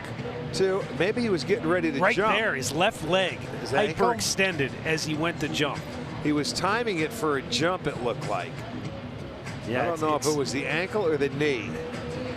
It was either his ankle or the knee on that left side. It just looked like it. Well, this guy, that's his bread and butter, man. That's his money on the wheels. Tough guy. He's going to stay out there. That probably scared him more than anything. I wonder if he caught his right pant here, the leg. plant. Look at right his pant here. leg. It catches right on the spike right there. My knee hurts just watching that.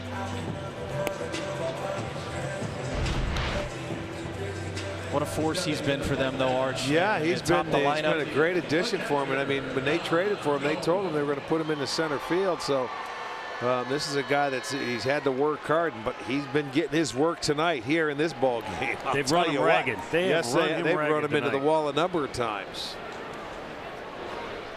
Well, up comes Yan Gomes. 3 shift to the left side of the infield for Seattle. Off the plate, chases after it, strike 1.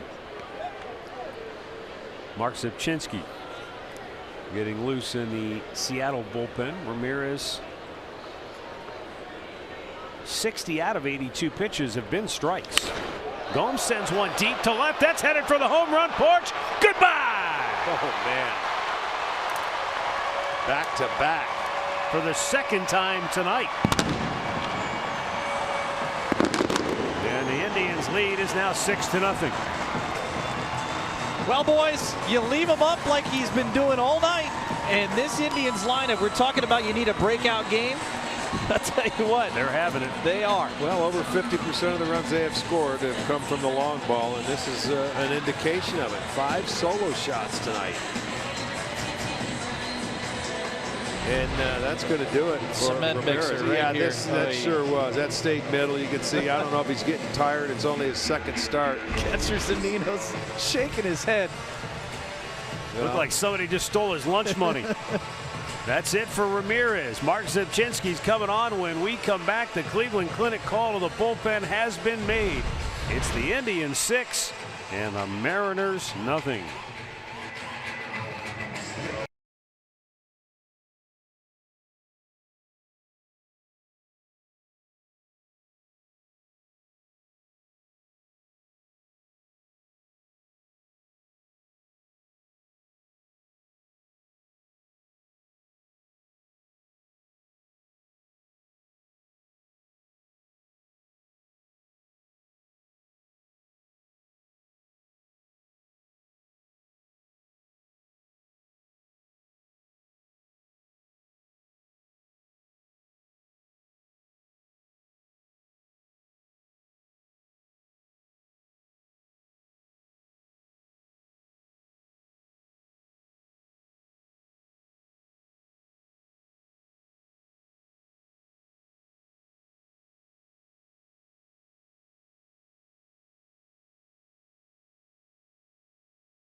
3 in the first, 2 more here in the 6th. Lindor started it. And then back-to-back Brantley and Encarnacion in inning number 1. And now in the 6th inning, it was Alonso deep to center. And then Yan Gomes, and watch the usher out there. Vendor, I mean, not the usher, the vendor. I'm surprised he didn't catch it in his little hot dog bin. Mark Zipchinski. So Erasmo Ramirez puts himself in the Seattle Mariners dubious list of honor. Mark Langston gave up 5 homers in a game to the White Sox back in 1988. Jamie Moyer gave up 5 dingers to the Red Sox in 06. And Jason Vargas gave up 5 homers to Arizona in 2012. And not a Seattle Mariner, but just last night, Jacob Junis, 5 solo homers allowed in Kansas City. Yeah. He gave up 6 runs too. Davidson the culprit there, huh? We knew that Chicago was going to play the kids. And what he did bursting on the scene last year. Yeah, he had great power. They just couldn't, you know, he was going from third to first base. Yeah. Naquin went too far and strikes out. Well, now it's time for Built for Baseball, brought to you by T-Mobile. Matt Davidson. Speaking of, against the Kansas City Royals this year. Drum roll, please. 6 for 10. 5 homers and 9 runs batted in. All coming in Kansas City. You know, so 5 of his 7 homers. It's like Eric Thames against the Reds starting out last year in April. Right. That's you see it good on some teams. I mean, you know, we watched Miguel Cabrera. I mean, again, he's in a different category there. That's but where you just yell out, walk. Yeah. Put the 4 up. Yeah, right. Thanks just for coming. See ya. Zimmer fouls it off. That's a good club. In Chicago next year, I mean, their rotation's going to take some lumps this year, but you got Giolito, you got Carson Fulmer. There's going to be some kids there. Rodon, if he could ever stay healthy. He's very good if he can. Yeah, you're right. He has to stay healthy.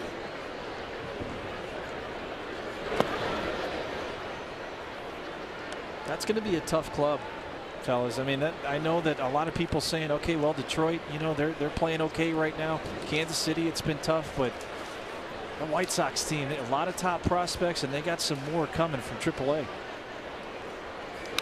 Twins beating the Reds tonight early, only 2nd inning, but Minnesota. Do they need that one or what, Matty? They need they need it bad. They've lost 7 in a row, but Cincinnati, they've lost 20 out of 25 to start the year. Yeah, our first look at the White Sox chance won't be till the end of May, the 28th, 29th, and 30th here. Down low, 2-2. Oh, and then the end of May too. That's when we'll see the Twins again. Yeah. We get some more divisional games there. Arch, the Indians got Chris Tillman turned around. He's one-hit the Tigers through 7 innings. And the Orioles lead that game 3-0. Wow. Fly ball deep left field. This might have a chance. Gamble looking up. It is off the wall. He plays it well, but he won't have a chance to get the speedy Zimmer, who's into second base with a double.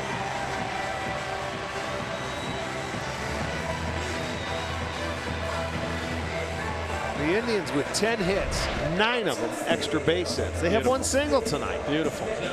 They've got the 5 home runs. They got 3 doubles, a triple. Gave the big man a little swinging room right there. And Zipchinski's lucky he didn't drive that out of here the other way. Well, you got Zimmer going opposite field that way. Whew. Yeah, he's strong enough, yes. Lindor shoots it opposite side foul. They need a breakout game offensively. We had talked about it, you know, and it's not just one game that'll get you going, but it's certainly a game they need to build on. Well, seeing the ball too go, you know, you hit in the cage all the time, you start to get bored with it. Yeah, that's true. But it's the kind of game where we've been searching for, where everybody gets involved. Right. Jose Ramirez, only guy without a hit so far, and he's been the hottest hitter they've had in the last 2 weeks. This game humbles you quickly, and he just hit a bullet to first base. Right. I mean, seriously. The 1-1. Chopped off the plate. He's got to sit Segura back. waits back. He double clutched, and That's all Lindor beats it out. And you know what? Because he had to wait back on that ball, that's what made him double clutch. He knew he had to rush to get it in and get it out, and he couldn't do it. And Lindor will get the second single of the night for the Indians. And watch it again. Lindor hustling out of the box. Segura, he probably had the grip at first, but he wasn't sure of it. Just enough time. Lindor beats it easy. So 2 on, still only 1 out. And Jason Kipnis coming to the plate. Here's another guy, Arch. And Matty, too. April's never been his month. But it's another guy you watch as it bats. It's starting to come. Yeah. Zepchinski with a fastball, strike 1. You know, it is strange that a whole team can collectively sort of struggle together. You know, usually you have 1 or 2 guys going, or you'd like to get 1 guy in every third of the lineup going. One in the 1 through 3 and 1 4 through 6 and 7 through 9, and then that way you can score a little bit. But when you struggle as a team, it seems like everybody tries to do too much of what they're trying to do, and they want to be the hero. They want to try and do it on their own. And you're seeing a lot of home runs, but this team is going to get it rolling, and when it does, the pitchers will say thank you. You're going to need it too. Yeah, absolutely. You're going to have to win some 8 to 7 games. 1-1 to Kipnis, swing and a miss. Andre, what's the mood in the dugout right now, the way they're swinging the bats down there? You got a ton of happy guys. You got Edwin smiling. I tell you what, since Edwin started singing the other night, and he told me he got a haircut tonight, I just think they want to see him happy, and I think that relaxes everyone else. Now Ramirez isn't happy. He's been grumpy. Well, we know that. He's grumpy when he only gets 2 hits. Yes, he's greedy when it comes to swinging the stick. But I think all these guys have just been waiting for this. You know, before the game, I was talking to Yonder Alonso, and he looked at me. He said, "You told me the weather was going to get better." But I think he's starting to understand this park a little bit more, and he knows where he can get his hits in this park. Oh yeah, straightaway central. Yeah, I mean, yeah, let me hit it really far. Well, tell him don't worry. July will be here in a couple months. It'll be nice. Yeah, but the numbers are telling everyone around the team that he's got a chance to have a really big year if he keeps swinging the bat the way that he is. He will. He will. I know Van Bo has been telling him, just keep doing what you're doing, and you're going to be fine. He fits into this lineup beautifully. He told me in Oakland in September it gets to 80. When's that going to happen here? Well, Andre, as the 3-2 pitch to Kipnis misses. Oh, he called it a strike. Kipnis can't believe it, and it sure looked like it was outside, but that'll be the second out of the inning. As we'll get a second look. Oh, that's away. Andre, remember we were just in Baltimore, and you sat down with Manny Machado. What did he tell you about Yonder? He said that he's going to be a 40 home run guy. What's he have? 7 home runs. Yep. 7 times 6. 42, boys. He's right Bingo. there. Now remember, he got off to a big start last year in the first half of the season, and he hit what, 6? I want to say in spring training as well. But for Manny Machado, he says because of his work ethic, he's stronger than people know, and he's strong, Jensen. You always know this, in the hips and in the buttocks, and that's why he thinks he'll be able to do it. Yeah, we've had our first buttocks reference of the year. There's leave it to Andre. That's my cue. 6 in the books. Thanks, Jay Leno. All right, thanks, guys. 6-0. Wow.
Your local Toyota dealers. Visit buyatoyota.com. Toyota, let's go places. And by the injury lawyers at Elk & Elk. Proud partners of the Cleveland Indians. Call 1-800-ELK, Ohio. 6-0 Cleveland. It's been a barrage of home run balls tonight for the Indians.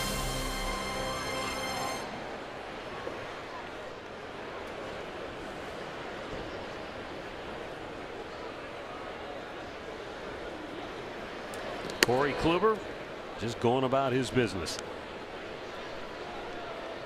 Before that pitch, in the previous 2 innings, he threw 17 out of 20 pitches for strikes. He has retired 10 in a row.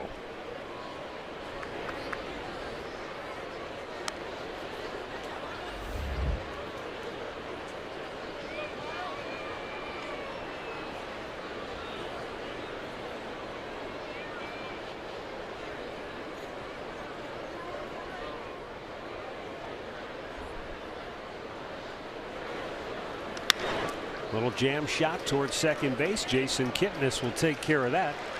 1 down.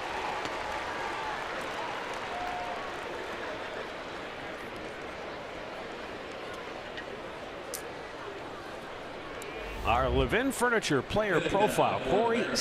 Kyle Seager. Corey's his brother, of course, plays with the Dodgers.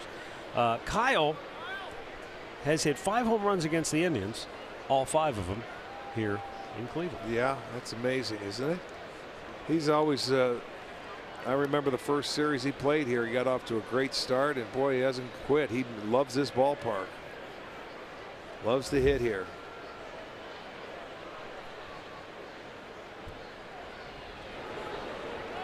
And Kluber delivers up and away, ball 1.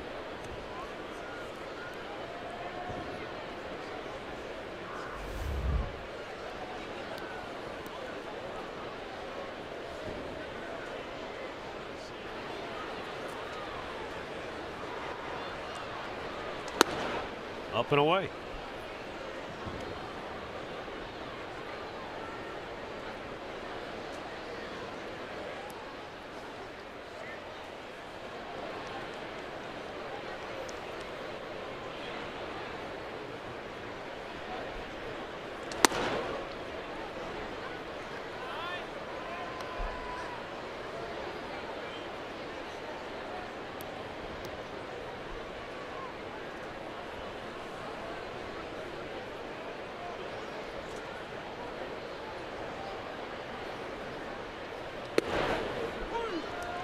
Taken all the way and maybe generous. Called a strike. 3-1. Well, you wouldn't think that Kluber could throw 4 balls in a row.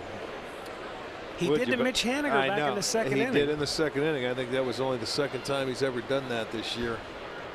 3-1. That's up high.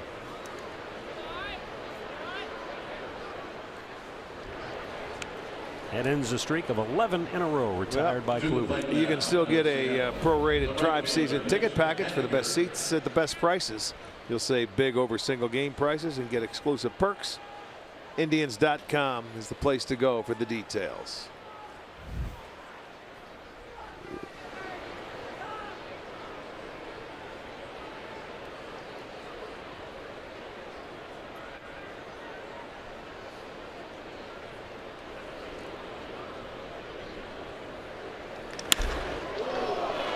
Haniger wraps one to deep center field. Zimmer going to try to play it off the wall, but it cleared the yellow wall line, and that will be a home run for Haniger.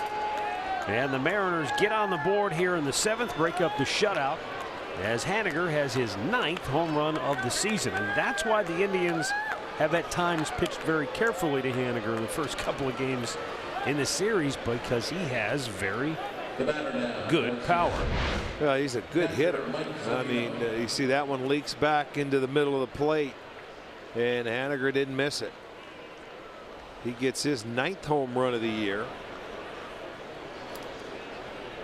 And he is a young and upcoming hitter that's very good.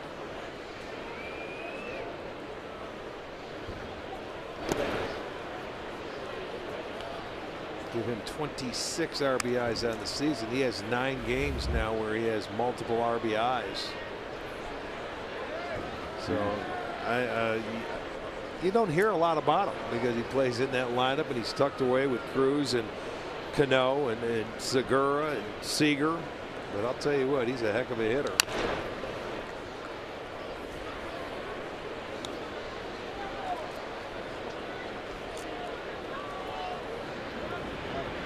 Talking with D. Gordon, who's had a tough night in the outfield.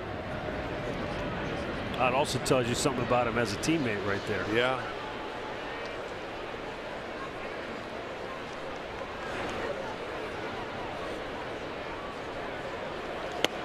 Strike called to Mike Zunino.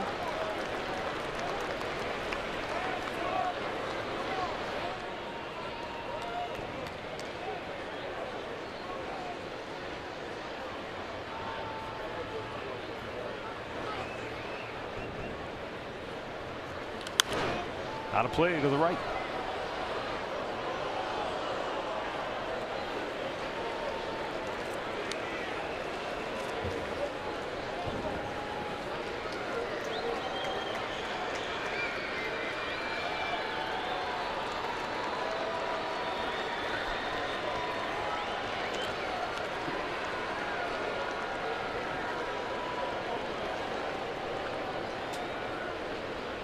Now Kluber with a 1-2 pitch.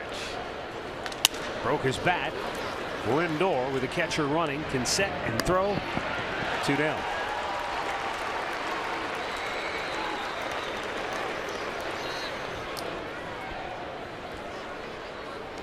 Going to bring up Ben Gamble.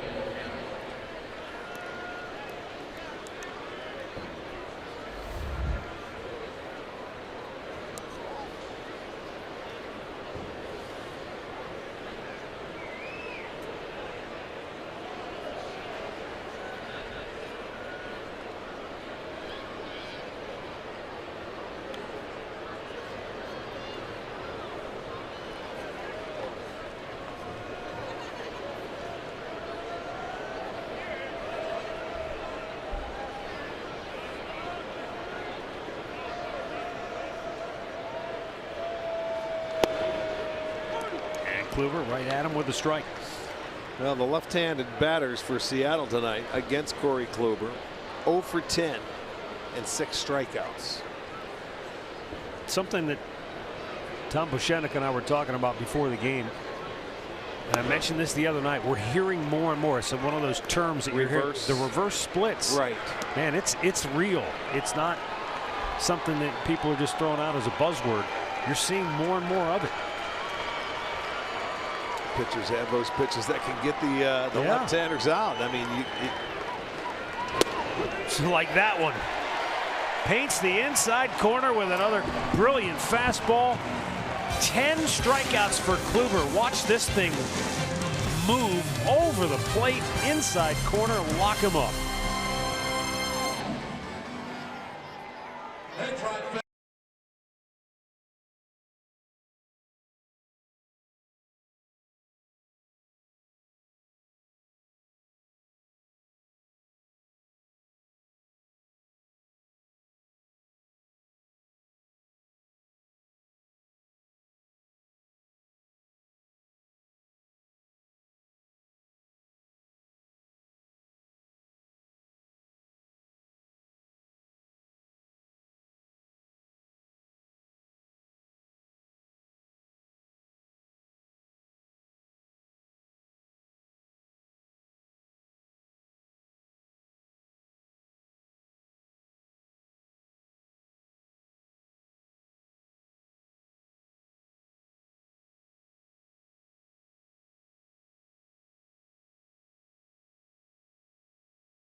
April in the OHIO continues tomorrow afternoon. Carlos Carrasco faces off against Mike Leake. Alan Jensen started off with Indians Live at 3:30. First pitch at 4:10 right here on the home of the Indians, Sports Time Ohio. Streaming live on Fox Sports Go as well. April in the OHIO presented by Menards. We go to the bottom of the 7th inning. Mark Zubchinski worked a scoreless inning, did allow a couple of hits, but struck out a pair. Wade LeBlanc comes on to pitch here against Brantley, Encarnacion, and Alonso. Andrew Romine taking over for D. Gordon in center field. Yeah, that makes sense to me. Get him out of there and check that leg out. Brantley pops that out of play.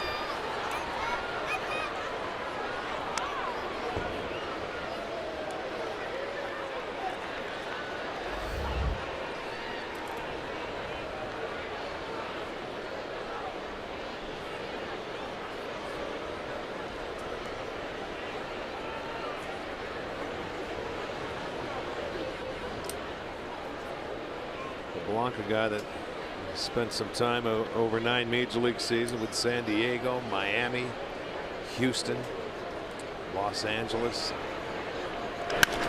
Brantley with a base hit into right field. He's got a 3-hit night. Take a look at what Michael has done. First inning, blasts one to straightaway center for a home run. Next time up, almost hit another one. Yeah, he smoked the ball every time tonight. That was a sac fly.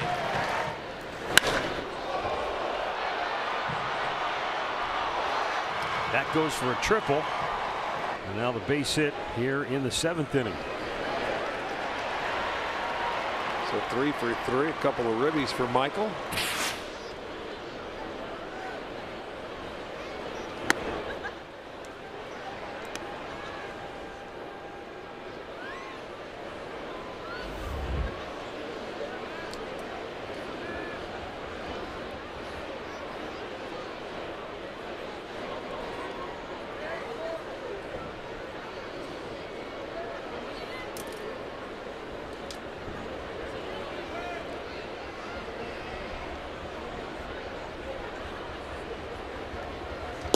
Edwin takes down and in.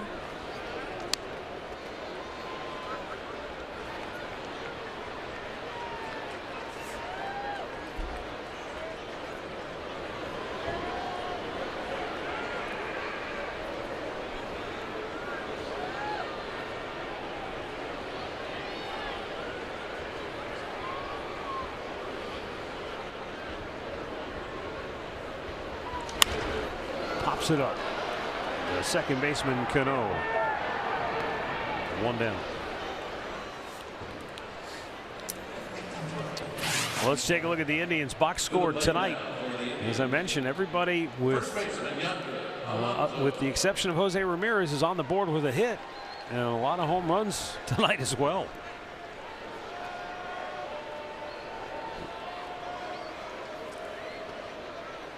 Yeah, 12 hits. A lot of extra base hits, 9 of them to be exact.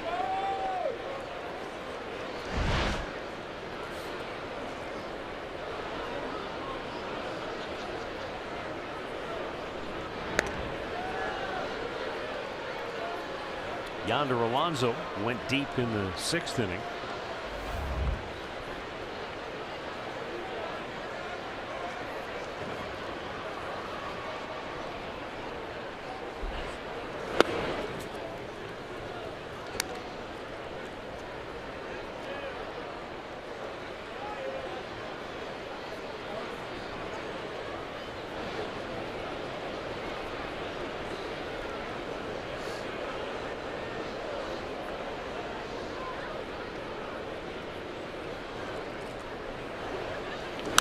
Pulls that foul into the Mariner dugout.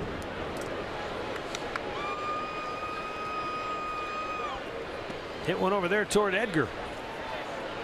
Boy, that guy was a great hitter, wasn't he? Yep. Yes, he was. And the guy next to him, Scott Brocious, wasn't too shabby himself. Scott was a third baseman. Edgar was a third baseman at one time, but really ended up going to the DH, and that's probably why he's not in the Hall of Fame yet, is because he's been a DH, but he'll get there. The 1-1. Swing and a miss.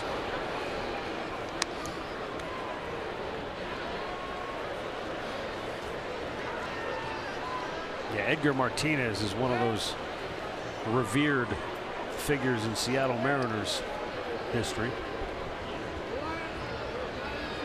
Oh, he was one tough out, boy.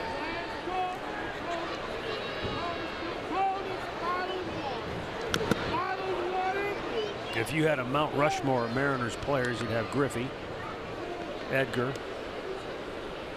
You have to put Randy Johnson on there too. I know he had pitched a lot of other places, but they've had some really good players there.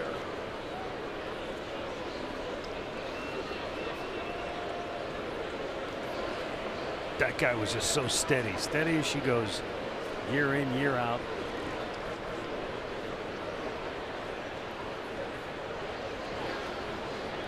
Just had that little, sort of that little rock in his batting stance. But you talk about timing. You know, Andre had the interview the other day with the Edwin talking about timing. I feel like his timing's getting there. That guy always seemed like his timing was always on. Yeah, ask the pitchers that had to pitch to him. Yes. It's because he could hit a ball from line to line, go anywhere. And I mean line drives and hit with power too.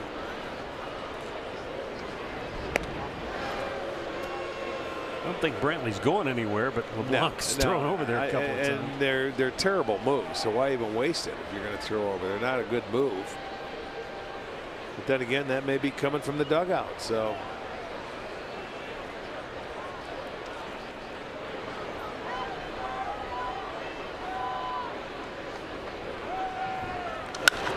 Yonder sends a high fly ball to center. Romine making the catch for out number 2.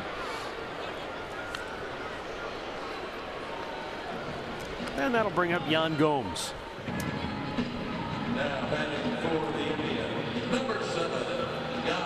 That was the last to homer. You know, we're on a hanging slider. Hit it onto the home run porch out and left. Yan, his 4th homer of the year.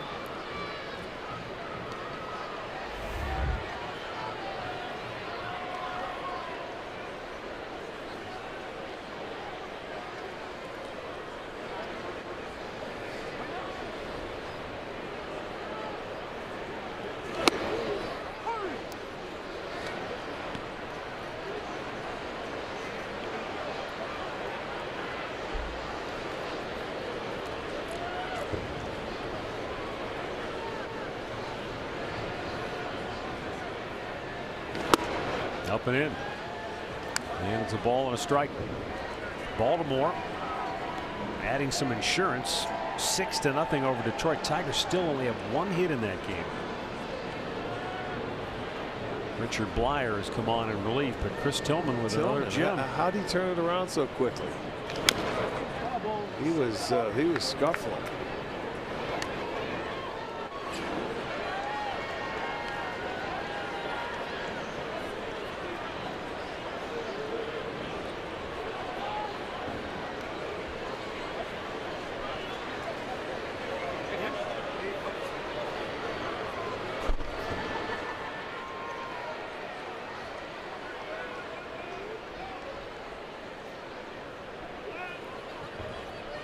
And the 1-2.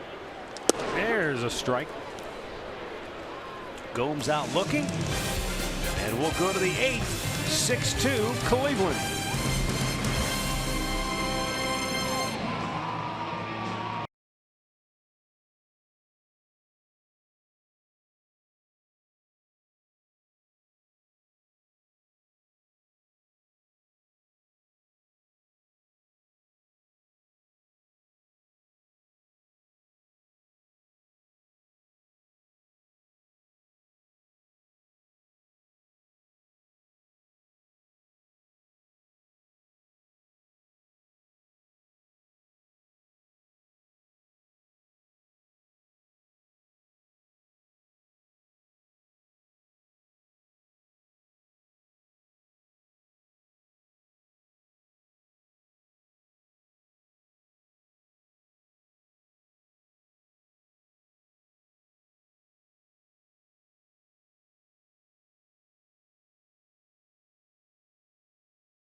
to 8th inning. Welcome back, along with Jensen Lewis, Al Pulowski. Join us after the game for Indians Live, brought to you by Conrad's Tire Express and Total Car Care. Well, Jensen, Kluber doing it again. Kluber doing it. I think we're going to have some Fox vision, not only offensively with the home run ball, but 5 of them. Wicked movement from Corey Kluber tonight. All right, join us after the game for Indians Live from Conrad's. Right now, let's go back upstairs. Matt Underwood, Rick Manning have the call here in the 8th and 9th. Fellas, take it away. Wicked movement from that Kluber. Wicked. Tell you what, he's been unbelievable when you consider 10 strikeouts, Arch, and 8 of the 10 on 3 pitches. That is incredible. Just when you think he can't do anything more to impress you. You know, normally, guys, you get to 2 strikes, they'll foul a couple of pitches off, you know, and you have to work to get strikeouts. But to get them on 3 pitches is not that easy to do. That's why, you know, we always talk about it. Usually that's what inflates a pitcher's pitch count, right? Because you go for the strikeout, and maybe it takes 5 pitches, 6 pitches. Not tonight.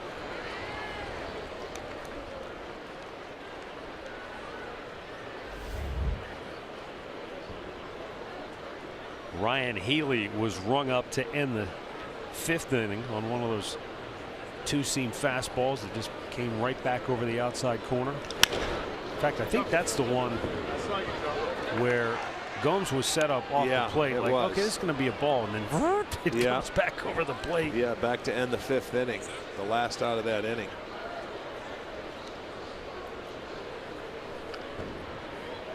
"14 outs out of the 21 recorded on 3 pitches or less. He does that every single game.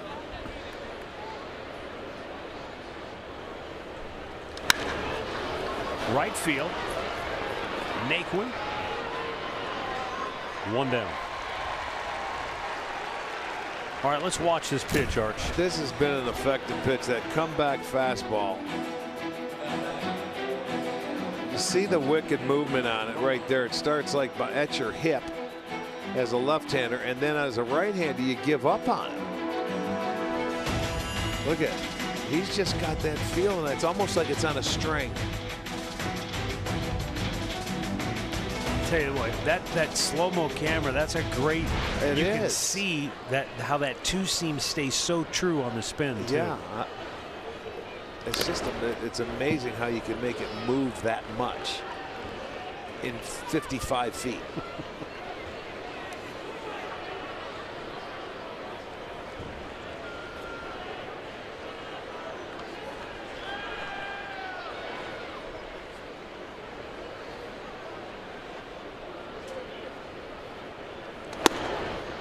Just a bit high. 1-1.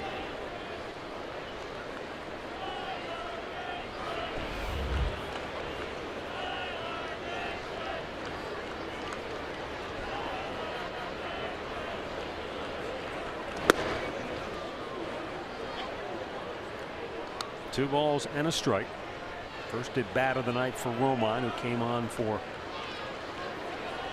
D. Gordon.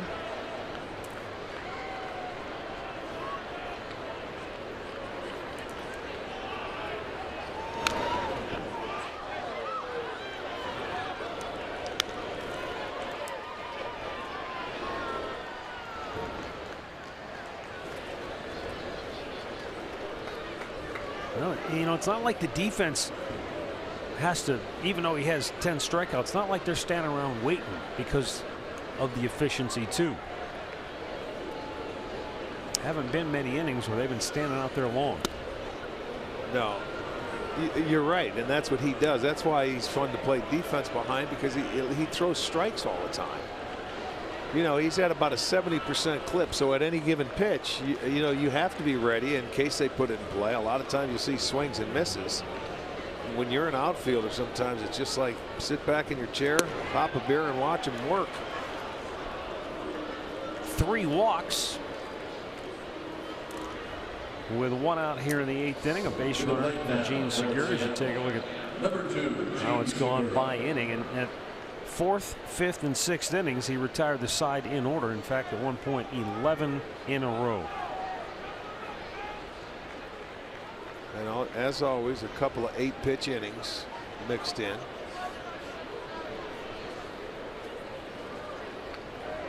Bullpen still quiet for the moment, but they're probably going to get somebody up here and then begin to get loose.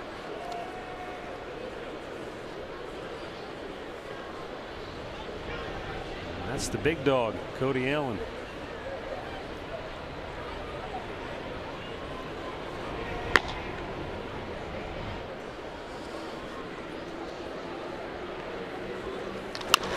Chopped to short.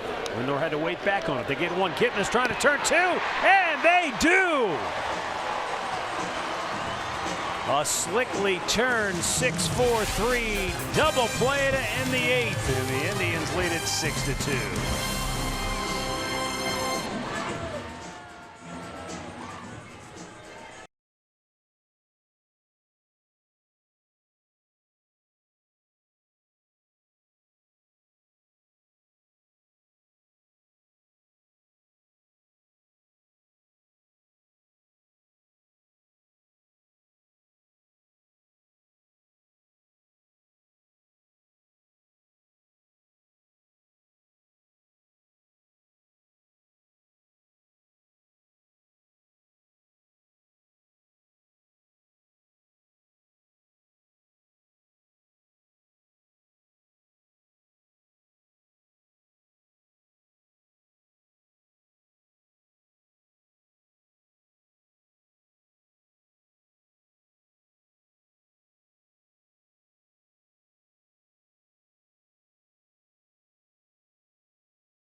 Corey Kluber with another dynamite performance here tonight, and the Indians giving him quite a bit of offensive support. They've wrapped out a dozen hits. They've hit 5 home runs, all of them solo shots. They lead it 6-2. Tyler Naquin, Bradley Zimmer, Francisco Lindor here in the home half of the 8th.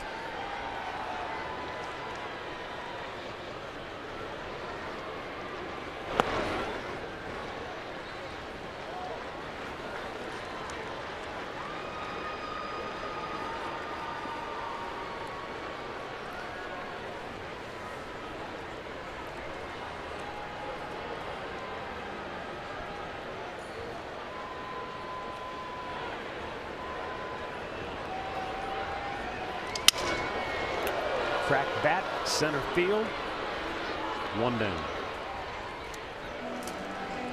Recapping our storylines tonight, brought to you by your Ford dealers. Kluber against the meat of the order. He has shut him down. And Yonder Alonso with another big night. His 7th home run of the season. And a team leading 16 runs batted in. He's tied Jose Ramirez for the team lead in homers. Frankie Lindor hit his 4th. Brantley hit his 2nd. And Leon Gomes with his 4th. Brantley driving in the Indians' other run with a sacrifice fly in the 3rd inning. But in addition to the home runs, doubles by Zimmer, Naquin. Michael Brantley had a triple. Kipnis had a double.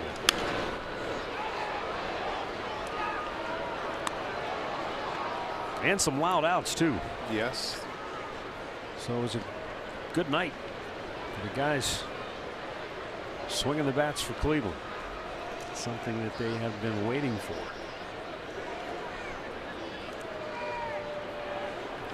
Right back here tomorrow afternoon, 4 o'clock start. Alan Jensen started off at 3:30 with Indians Live. Hope you'll be with us.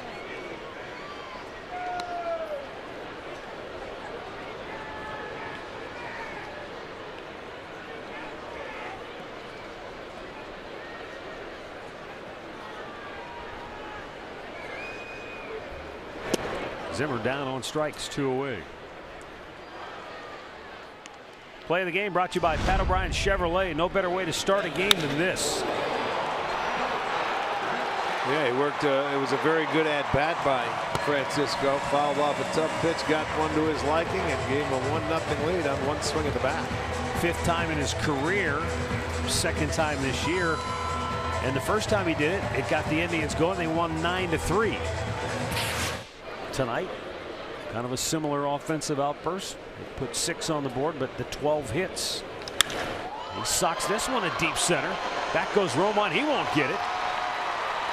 And Lindor streaks into second base with his 3rd hit of the night. Yeah, and remember, he was a great play by Gamble away from having a 4-hit night. Yes, he was. You're right, Matt. He didn't hesitate. He jumped on that fastball there. And I mean, it got out over his head in a hurry, where it hits the wall, bounce. 10 extra base hits. That's 110 miles an hour coming off the bat of Lindor.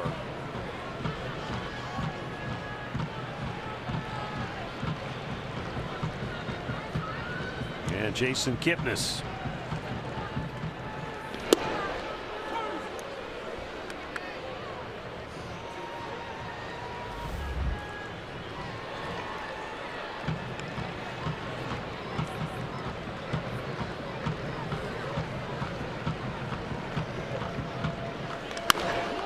To first base, swallowed up by Healy, takes it himself, and we'll go to the 9th. 6-2 Cleveland.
Be reproduced or retransmitted in any form, and the accounts and descriptions of this game may not be disseminated without the express written consent of the Cleveland Indians.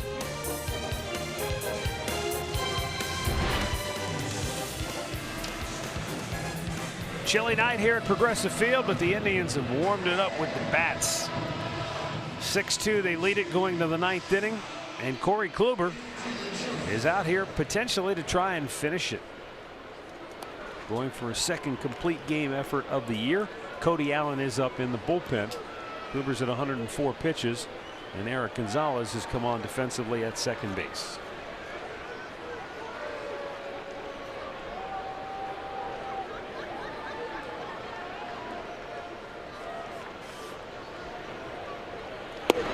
Robinson Cano looks at yet another strike.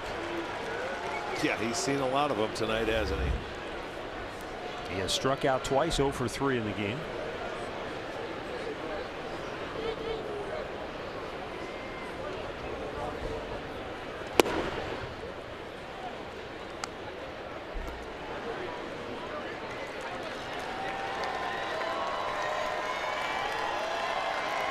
Crowd of 16,335 here tonight.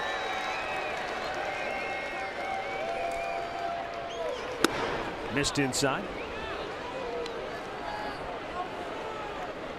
Cleveland sports fans head on a swivel tonight. You got the Tribe in action here. Got the Browns draft. Got the Cavaliers in a potential closeout game. 2-1 delivery.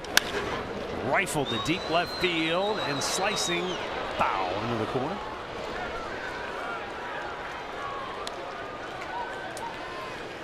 Well, you can see there's no trying to pull anything here in this at bat by Cano.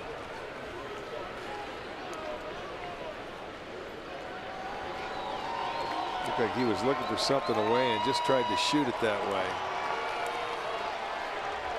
17 pitches to Cano tonight, 14 strikes.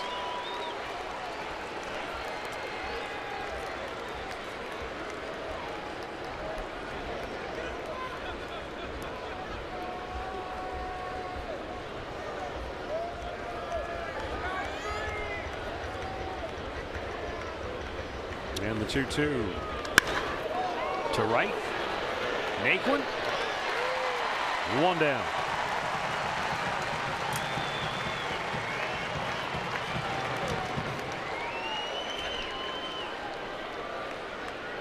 Nelson Cruz with Kyle Seager to follow. Number 23, Nelson Cruz.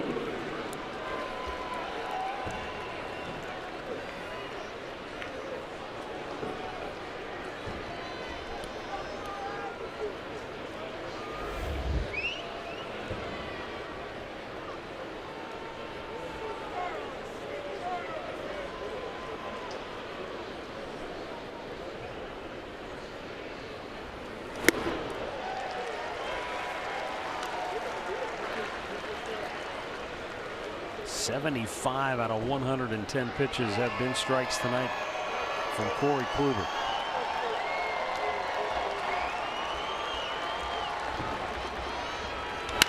Right at Lindor, drops to an E and makes a perfect throw to first. 2 down.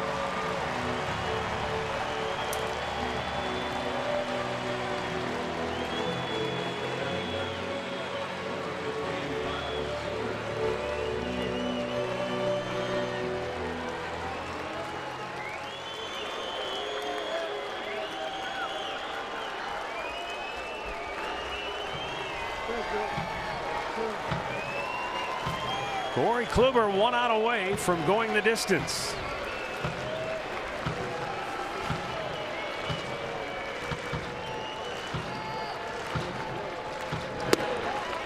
And that's strike 1 to Kyle Seager, who is 0 for 2. Walked and scored back in the 7th. Kluber tonight 17 outs on 3 pitches or less. Swung on and missed. He's got a chance for his 9th strikeout of the night on 3 pitches.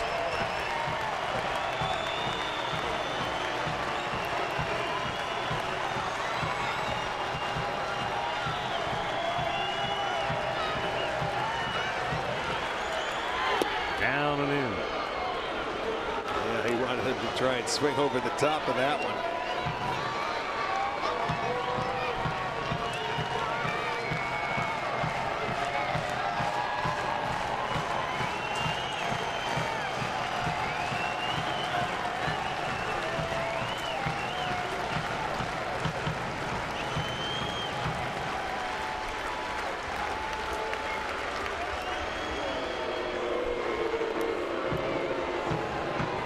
Seager wanted time. He backed away. Kluber refocusing.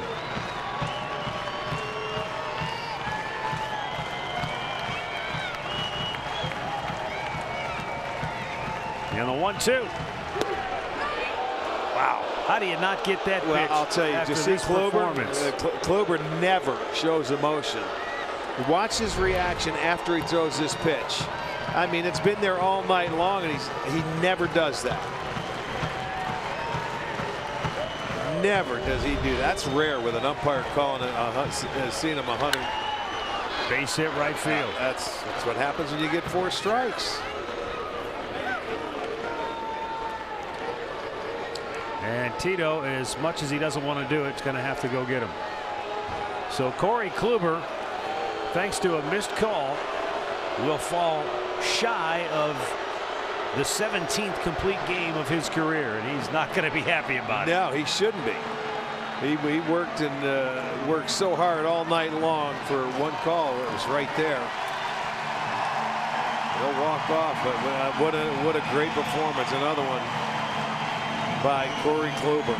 8 2/3 innings, in line for his 4th win of the year.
Yes?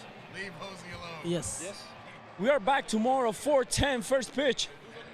Carlos Carrasco and Lake, my Lake. Cookie's got a future. We're all in trouble. Cody Allen needs 1 out to secure this ball game for the Indians.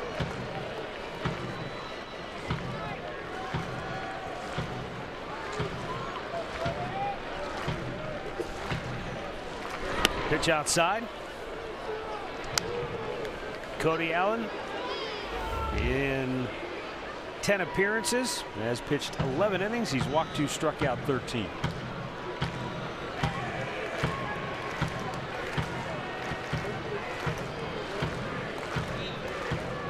And the 1-0 in the air, left field. Long run for Brantley. He won't get it. It's over his head, off the wall on 1 hop. Into third base is Seager.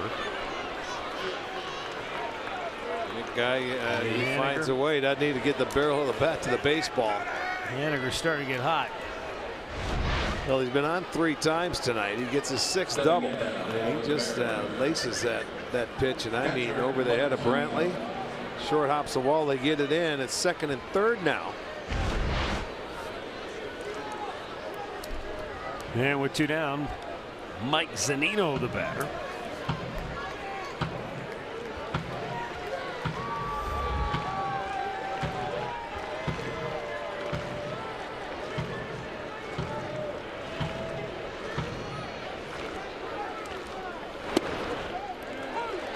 Seattle moves the tying run to the on-deck circle.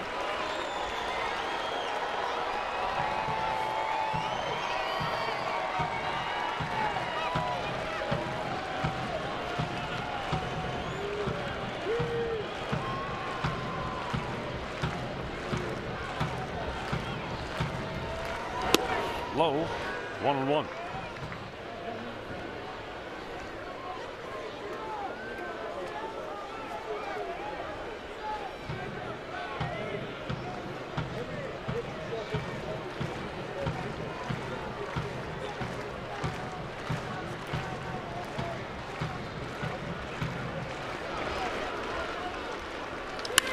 In the air, left field, long gone to the bleachers.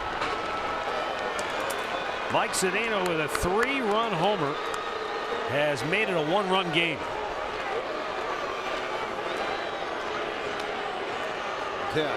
How big now does that non-called third strike to end the game look? I was going to say, you're right. It went from going to a complete game to right now you're looking to try and fight to get that last out. It's a breaking ball from Cody Allen. Zunino with very good power, and that one just stayed up, and he gave it a ride. Well, so again, they come back with 2 outs. And one of those runs will be charged to Corey Kluber.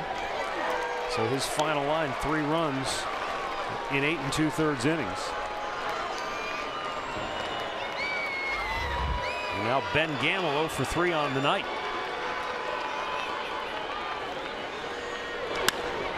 About on a play. First runs allowed on the year for Cody Allen.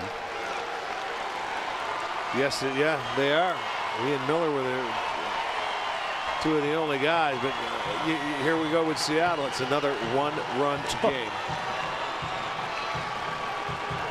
The 0-2 to short, ball game. The Indians win it 6-5 as Cody Allen gets Gamble to line to Lindor. Kluber will get the win. Corey is now 4-1 on the year as the Indians even up the series at a game apiece. Tribe is now 14-10 on the year, and Seattle falls to 14-11.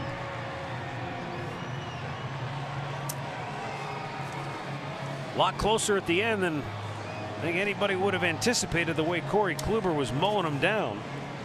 But in the end, nobody asks you by how many. Yeah, they end up getting a win. That's a good thing, and they even the series at 1. That's what you do. You're right. No one thought it was that close, but there's there's a lot of fight in that Seattle Mariner ball club. So the Indians win by a final of 6-5. We'll be back with a final word right after this.